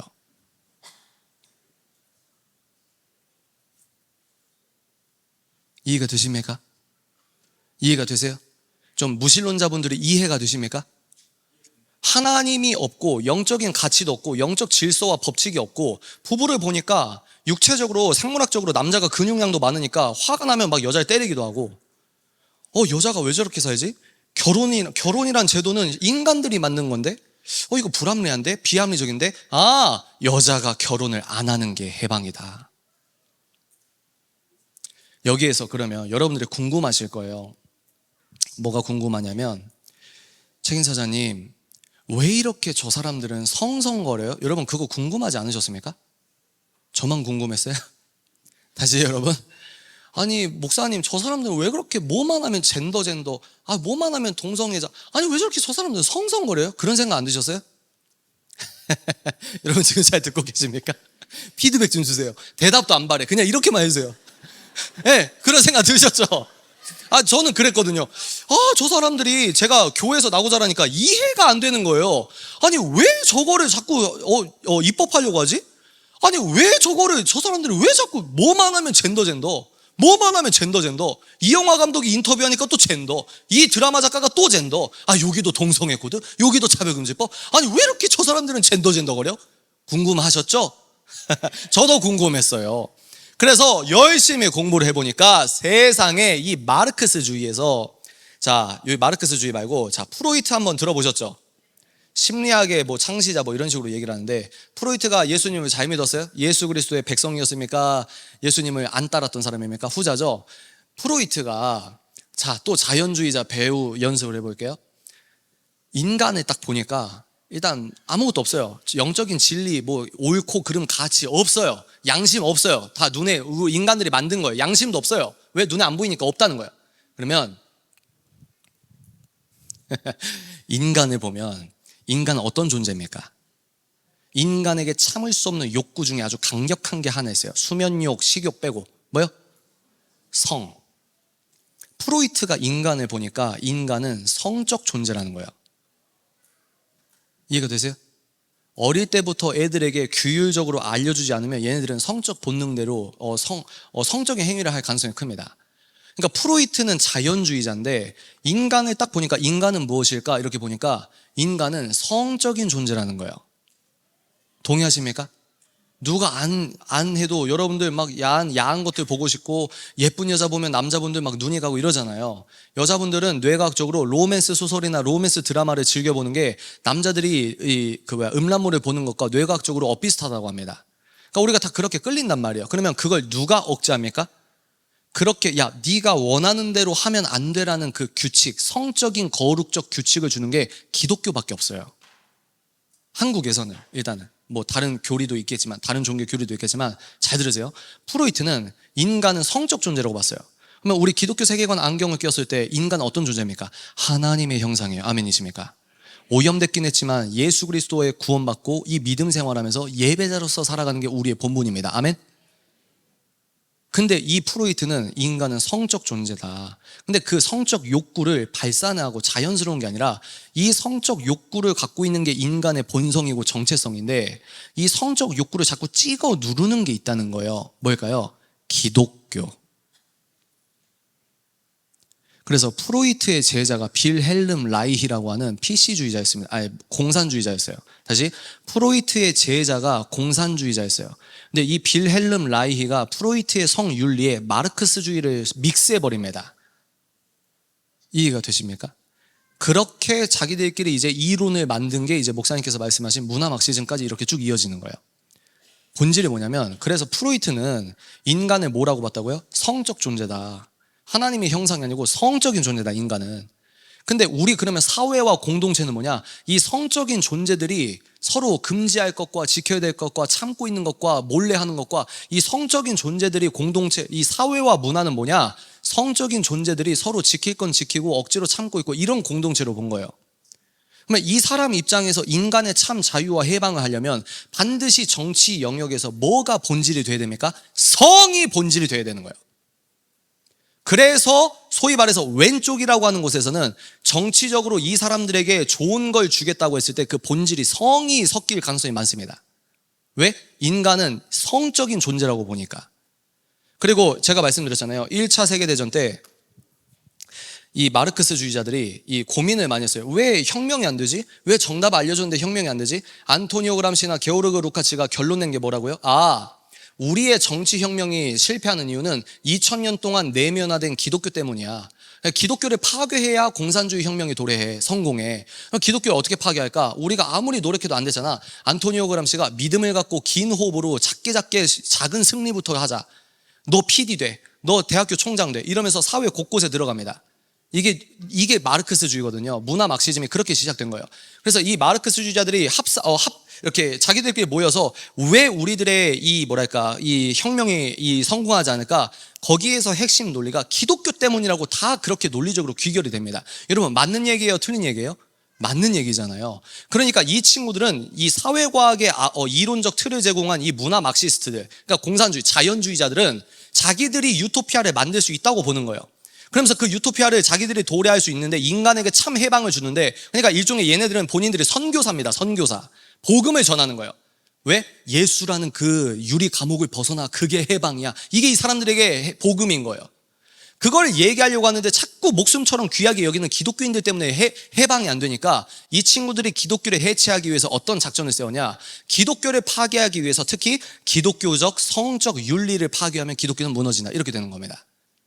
그러니까 프로이트 이론과 빌헬름 라이가 짬뽕을 시킨 것과, 그리고 뭡니까? 기독교를 파괴하기 위해 기독교는 어떻게 무너지냐? 거룩이 생명인데 거룩의 정반대 대척점이 음란이란 말이에요.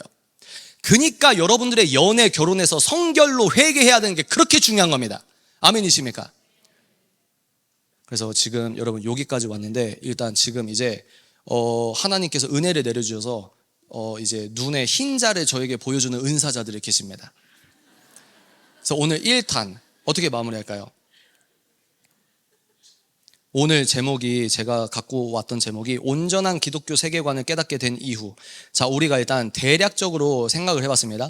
그래서 이 젠더 성혁명과 이 마르크스주의가 복잡하게 섞여서 이 왼쪽이라고 하는 거, 이것만 얘기하고 이제 마무리 결론으로 달려갈게요. 제가 4일 동안 오른쪽과 왼쪽이라는 단어를 쓸 거예요. 이게 좌파, 이게 우파, 이런 단어를 쓸 텐데, 제가 그때 여러분께 설명을 해드렸는지 모르겠지만 다시 한번 설명을 해드리겠습니다. 제가 4일 동안 왼쪽과 오른쪽을 얘기할 거예요. 그러면 제가 왼쪽, 여러분 이게 왼쪽에서 만든 정책입니다 했을 때는 제가 말하는 왼쪽, 제가 말하는 좌는 특정 정당이 아닙니다. 이해가 되세요? 그리고 제가 말하는 오른쪽은 특정 정당이 아니에요. 우리가 4일 동안은 제 사전적 정의로 여러분들 따라오셔야 됩니다. 그러면 뭐가 좌고 뭐가 우냐? 우리 4일 동안 우리가 이걸 교정을 해야 돼요. 그래야 이제 얘기가 통하니까. 이해가 되십니까? 좌는 여러분 여기는 1789년, 여기는 1776년. 1766년에 뭐가 있었냐면 미국의 독립혁명이 있었습니다. 1789년에 뭐가 있었죠? 프랑스 혁명이 있었습니다. 둘 다 혁명이에요. 여러분, 둘 다 혁명이에요. 근데 미국의 혁명은 어떤 혁명이냐면 하나님을 공공영역 1번에 세팅하는 혁명이었습니다. 그래서 미국이 허접하게 있어 보이려고 선출직 공무원이 성경에 손을 얹는 게 아니에요. 이 미국이란 나라 토대는 하나님, 창세기 1장 1절을 공공기관에서는 이 나라 국권한 이 토대 자체가 하나님을 토대로 만든 나라와 그 혁명이 미국의 독립혁명입니다. 아멘이십니까? 하나님의 주권을 공공영역에 세팅했다 이 말이에요. 그러니까 헌법이든 독립선언서든 하나님 얘기가 있어요. 우리로 말하면 헌법 1조에 하나님 얘기가 들어있다고요. 대한민국 헌법에 예를 들어서. 그게 미국의 혁명이에요. 그러면 프랑스 혁명은 뭐냐면 하나님이 사회의 토대가 아니고, 잘 들으세요, 하나님이 사회적 토대가 아니고 이걸 지워버려요. 하나님을 지워버려요. 그리고 인간의 이성을 둡니다. 그래서 메인 뉴스나 이 영화나 이 대중매체는 이 프랑스 혁명을 찬양하잖아요. 근데 기독교인들은 여러분 좀 더 공부하셔야 돼요. 왜? 프랑스 혁명은요, 얼마나 많은 기독교인들이 박해받고 죽었는지 모릅니다. 그리고 프랑스 혁명은 하나님을 지워버리고 이성을 숭배한다고 하면서 이성 숭배교를 만들었어요. 역설적이죠. 종교는 없다고 하는데 이성 숭배교를 만들어서 여배우를 섭외해서 이성의 여신이라고 세팅하고, 그 이성의 여신이라고 하는 사람 강단에 올라가가지고 뭐요? 찬양 가사 있죠. 하나님을 빼버리고 이성의 여신을 놓고 찬양하고 그 짓을 했다는 거예요. 그게 프랑스 혁명입니다. 그러면 여기서 혁명은 뭡니까? 하나님으로부터 해방입니다. 여기는 뭡니까? 하나님으로부터 자유입니다. 아니, 하나님께로만 자유입니다. 아멘이십니까? 이게 미국식 자유예요. 자유라는 말이 있어요. 여기는 하나님이라는 테두리 안에서 자유. 여기는 뭡니까? 하나님을 벗어난 자유. 그래서 프랑스 혁명식 자유가 있고 미국 독립혁명식 자유가 있습니다. 근데 프랑스 혁명이, 야, 프랑스에서 대단한 일이 일어났대 이래가지고 영국의 어떤 할아버지가 있었어요. 에드먼드 버크라고 하는 할아버지가 프랑스에 직접 갔어요. 요즘으로 인터넷 보면 실시간으로 보면 끝날 텐데 에드먼드 버크가 그 프랑스에 직접 가가지고 보니까 이거는 혁명이 아니고 이건 완전히 학살이네. 그러면서 프랑스 혁명의 진실을 영국에 와서 책을 씁니다. 프랑스 혁명에 관한 성찰이란 제목입니다. 영국에서 그 책이 초대형 베스트셀러가 됩니다. 그래서 영국이 왜 프랑스 혁명이라는 저 인본주의적 물결이 왜 영국을 막았냐? 학자들은 두 가지를 얘기합니다. 하나, 근대 보수주의의 아버지라고 불리는 에드먼드 버크의 책 때문이다. 또 하나 뭡니까? 감리교의 창시자인 존 웨슬리의 부흥운동 때문이다. 아멘이십니까? 이것 때문에 영국이 인본주의의 흐름을 막았다는 거예요. 그래서 뭡니까? 자유는 두 가지가 있어요. 프랑스 혁명식 자유, 미국 독립혁명식 자유. 근대 학술적으로 보면요, 뭐 여러 사전적 정의가 다르겠습니다만, 보세요, 여러분. 제가 우파라고 하는 건요, 이쪽의 자유가 우파예요. 이해가 되세요? 이쪽의 자유가 좌파입니다. 이해가 되세요? 제가 4일 동안 말하는 우, 좌, 오른쪽, 왼쪽은 뭐 한국의 특정 정당이 아니고 여기서 여러분 이게 왼쪽의 정책입니다. 이게 왼쪽에 이렇게 귀결이 돼서 이렇게 얘기하는 겁니다. 여기서 왼쪽과 좌는 이쪽 계열에서 이제 아이디어가 나오고 뭐요? 하나님을 지워버리고 인간들이 바벨탑을 쌓아서 결혼도 재정의하고 생명도 재정의하고 이게 진보라고 얘기하는 왼쪽이 여기 왼쪽이라는 거예요. 이해가 되세요? 당연히 마르크스는 프랑스 혁명을 좋아했을까요? 싫어했을까요? 당연히 좋아하죠. 근데 우리는 뭡니까? 미국식 하나님을 세팅한 자유. 여러분, 미국은요, 왕이 없는 유일한 나라라고 합니다. 미국은 왕이 없어요. 무섭지 않습니까? 미국이란 나라는요, 아이디어로 만들어진 나라예요. 그 아이디어가 성경입니다. 아멘이십니까? 존 로크의 통치론 1, 2가 있습니다. 존 로크가 홉스와 달리 존 로크는요, 인권의 시작을 어떻게 세팅했냐면, 존 로크 아시죠? 존 로크는 창세기 1장 27절을 인권의 시작이라고 봤어요. 아멘이십니까? 그 시작, 창세기 1장 27절을 시작으로 세팅해서 통치론 1, 2를 썼는데 미국의 건국 소프트웨어가 이 존 로크의 통치론 1, 2에 지대한 영향을 받았습니다. 근데 이 통치론에 얼마나 많은 성경 말씀이 있는지 몰라요. 하나님을 찬양하는 자유. 그래서 목사님 설명하셨죠. 정교분리 원칙은 미국의 3대 대통령인 토마스 제퍼슨이 그때부터 얘기를 했어요. 정교분리는 기독교인은 정치 얘기하지 마! 어디서 거룩한 강단에서 정치 얘기하고 있어! 이게 정교분리가 아니고, 정교분리는 공권력이 대통령이 누구든 도지사가 누구든 어떤 정권이든 내가 믿는 종교의 자유를 공권력은 터치하지 마! 이게 정교분리입니다. 기독교인들은 정치 얘기하지 마! 정치 참여하지 마! 이게 정교분리가 아니에요. 그래서 이런 의미에서 미국은 우파의 나라입니다. 그러면 미국에 무신론자들 있어요, 없어요? 이거 좋아할까요, 싫어할까요? 엄청 싫어하죠. 그래서 미국도 영적인 투쟁이 엄청나게 심각하고 있습니다. 바이든 정권에서 얼마나 사악한 법들이 통과되는지 몰라요. 뭡니까? 근데 최 행사자, 그건 미국이고 여긴 한국이야. 여기서 하나님의 역사적인 퍼즐이 하나 나옵니다. 여러분, 이 이름 들으면 분노부터 나오시는 분들 양해를 구합니다. 참아주십시오. 절제 주십시오. 지성적인 절제를 겸비해 주십시오. 하나님께서는 이 미국식 자유를 한국에 이식하기 위해서 어떤 특정 청년을 선택합니다. 누구죠? 이승만. 한반도에서 70년 동안 전쟁이 일어나지 않고 평화가 유지된 적은 없었습니다. 왜 우리가 평화를 유지하고 이렇게 마음대로 살고 있죠? 왜 우리나라 옆 나라에 일본과 중국과 러시아와 북한이 다 둘러싸고 있는데 지정학적으로는 도저히 자유민주주의가 50년 이상 유지될 수가 없는 나라에서 왜 우리가 이렇게 당연하게 이 엄청난 자유를 공짜로 누리고 있습니까? 세계에서 제일 센 애랑 친구가 됐기 때문입니다.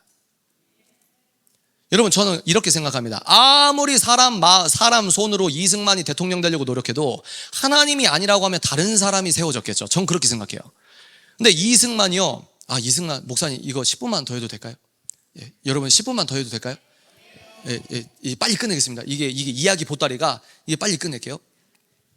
이승만 대통령이 배제학당에서 고종 황제에게 이 선교사님 영어 배우려고 이 자꾸 시험을 봤는데 낙방을 해요. 근데 여기서 이 이승만을 비방하는 쪽은 이승만이 머리가 아주 안 좋아서 낙방했다 이러는데, 그때 당시에는 과거 시험이 아주 부패할 대로 부패해서 소위 말해서 백이 없으니까 실패했다 이렇게 보는 학설도 있습니다. 그러니까 이승만이 이렇게 과거 시험 봤는데 자꾸 안 되니까 에이 모르겠다 하다가 친구가 근데 도움을 줘서 야 저기 영어 가르치는데 해볼래? 그래서 배제학당을 예배 드리려고 간 게 아니고 영어를 배우기 위한 목적으로 배제학당을 들어갑니다. 그래서 선교사님과 대화하는데 머리가 좋다 보니까 영어가 6개월 만에 많이 들어서 나중에는 영어 교사로 알바로 돈을 벌고 이 선교사님에게 한국어 가르쳐주고 돈을 벌고, 그렇게 뛰어난 머리로 배제학당 종업식에서 고종과 이 사회 엘리트들이 다 그 종업식에 앉아있는데 이승만이 대표로 영어 연설을 합니다, 여러분. 그래서 엄청난 스타가 돼요. 그러면서 이제 여러 활동을 하다가 이 이승만이 이 선교사에게 들어보니까 미국식 자유민주주의를 처음 접한 거예요. 조선에서는요 개인이라는 단어가 없었어요. 자유라는 단어가 없었어요. 근데 선교사님을 통해서 뭐야, 왕만 신의 형상의 담지자가 아니고 저 고종만 신 형상의 담지자가 아니고 우리 모두 노예든 나든 너든 엄마든 딸이든 다 신 앞에서 동등한 신 형상의 담지자야? 이러면서 이 고종에게 이렇게 좀 대드다가 안 풀려서 이제 감옥에 가게 됩니다. 그래서 거기서 탈옥하다가 들켜서 이제 더 심한 이제 죽기만을 기다리다가 엄청난 고문을 많이 당해요. 거기서 이제 하나님 있으면 살려주십시오. 감옥에서 고문당하다가 자기가 선교사님한테 배웠던 복음이 떠오른 거예요. 하나님이 있으면 만나줘라. 하나님 만나주셨을까요? 안 만났을까요? 거기서 인격적으로 하나님을 만나고 그 한성 감옥이요. 한성 감옥이 여러분 인권이 없었던 때예요. 아주 초라하고 아주 끔찍했습니다. 그 한성 감옥의 이승만 한 명 때문에 거기가 교회가 돼버려요. 거기에 민족 지도자들이 이승만 때문에 거기 다 전도됩니다. 그래서 이 선교사님들이 이승만 살리려고 이승만 영어 까먹지 말게 하려고 영어 잡지 보내주고 영어 성경 읽게 하고, 그리고 기적적으로 나왔습니다. 그리고 선교사님들의 이 열 몇 통, 16통이었나요? 그 추천서를 쓰고 고종의 그 편지를 받아가지고 미국으로 날아갑니다. 그래서 배제학당 종업식 끝나고 미국으로 날아가서 이 학사를 어디서 했냐? 대학교 2학년으로 편입했는데 조지 워싱턴 대학에 인터뷰를 했습니다. 제가 이승만 연구하신 분에게 들어보니까 이승만이 인터뷰할 때 너 꿈이 뭐니? 했을 때 대통령이요? 이랬을까요? 이승만이 미국에서 이 조지 워싱턴 대학 편입해야 되니까 너 꿈이 뭐야? 했을 때 뭐라고 했는지 아세요? 목사님. 그렇게 조지 워싱턴 학사, 하버드 석사, 프린스턴 박사. 이승만 대통령의 공부한 게 뭔지 아십니까? 신학, 외교법, 국제법. 일제에서는 조선인들한테 외교, 국제법 이런 좋은 공부를 못 시켰어요. 무슨 말이냐? 우리는 배운 적도 없는데 미국의 프로세스를, 성경적 프로세스를 이승만은 70년 전 그 외로이 혼자 그 미국에서 보냈다는 거예요. 기독교인은 알잖아요. 뭔가 신적이지 않습니까? 왜 그렇게 했을까요? 근데 훗날 이 사람이 건국 대통령이 되는 거예요. 국부가 되는 거예요. 그럼 학교 공교육이 뭐가 문제입니까? 이승만이 완벽해요? 여러분 그게 우상이에요. 그게 정치 편향입니다. 그게. 근데 뭐가 중요합니까? 애들한테 알려줄 때는 이승만의 공과 과를 같이 알려줘야 돼요. 맞습니까? 이게 공교육의 객관성과 형평성이라고 생각합니다. 근데 공교육에서는 이승만의 과만 확대해서 보여줍니다.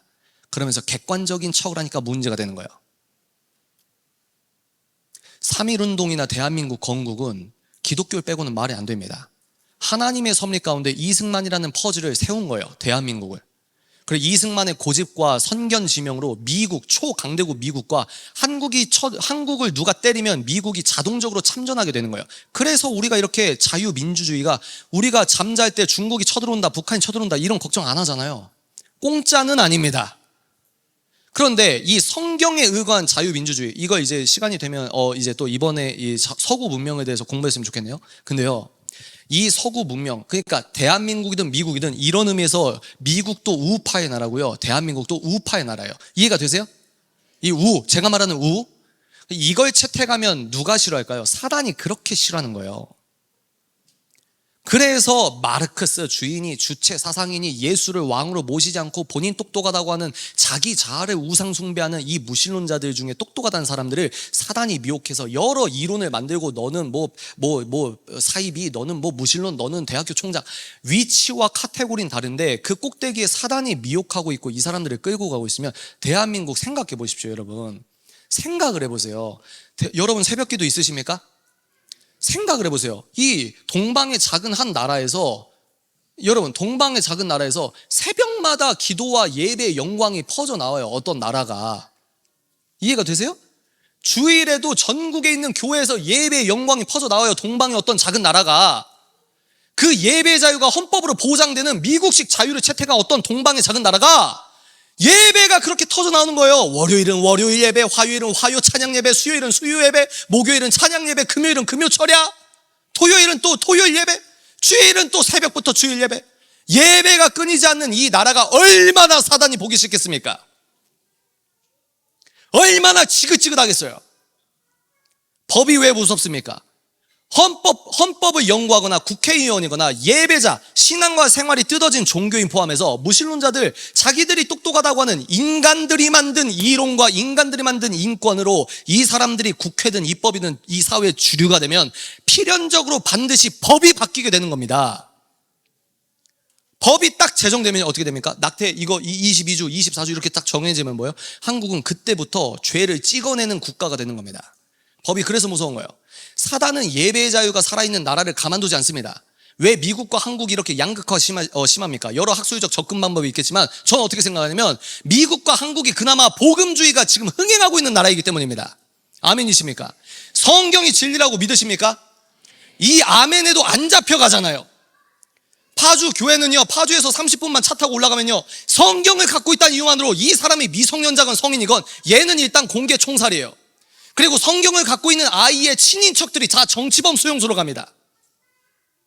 북한에서는 성찬식 어떻게 하는지 아십니까? 성찬식 어떻게 합니까? 목사님이 없는데 어떻게 성찬식 합니까? 백두산을요, 동굴을요, 잡히면 죽으니까 예배 한번 드리려고 3시간 동안 숲속으로 들어가요.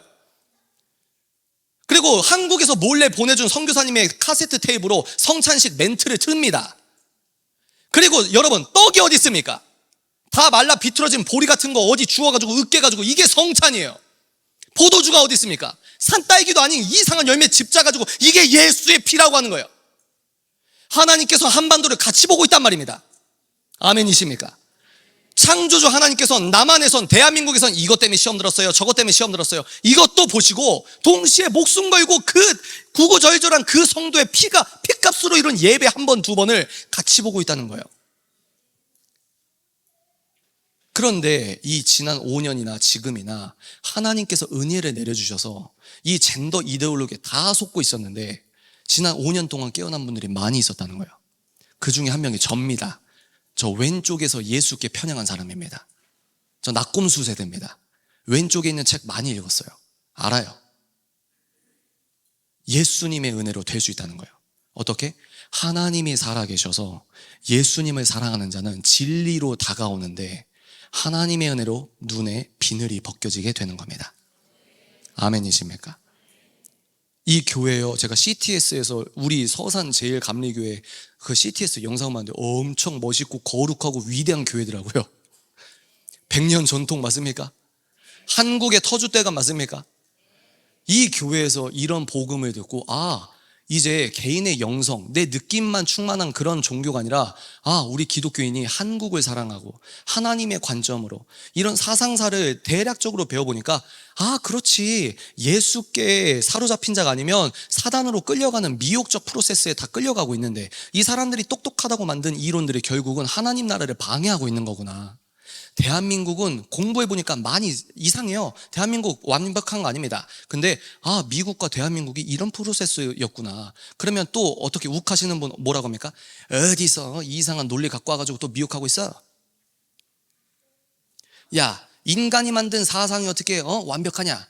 어디서 뭐 이상한 소리 하고 있네. 여러분, 인간이 만든 사상은 완벽하지 않다가 원칙인 게 보수주의입니다. 그거 아세요? 미국식 보수주의의 원칙을 읽어보면 인간이 만든 사상은 완벽하지 않다. 그러니 인간들은 자기가 우상 숭배하면 안 된다. 이런 논리가 있는 게 보수주의예요. 이런 의미에서 모든 기독교인들은 당연히 보수주의자가 될 수밖에 없습니다. 아멘이세요? 이게 지금 정치 얘기입니까?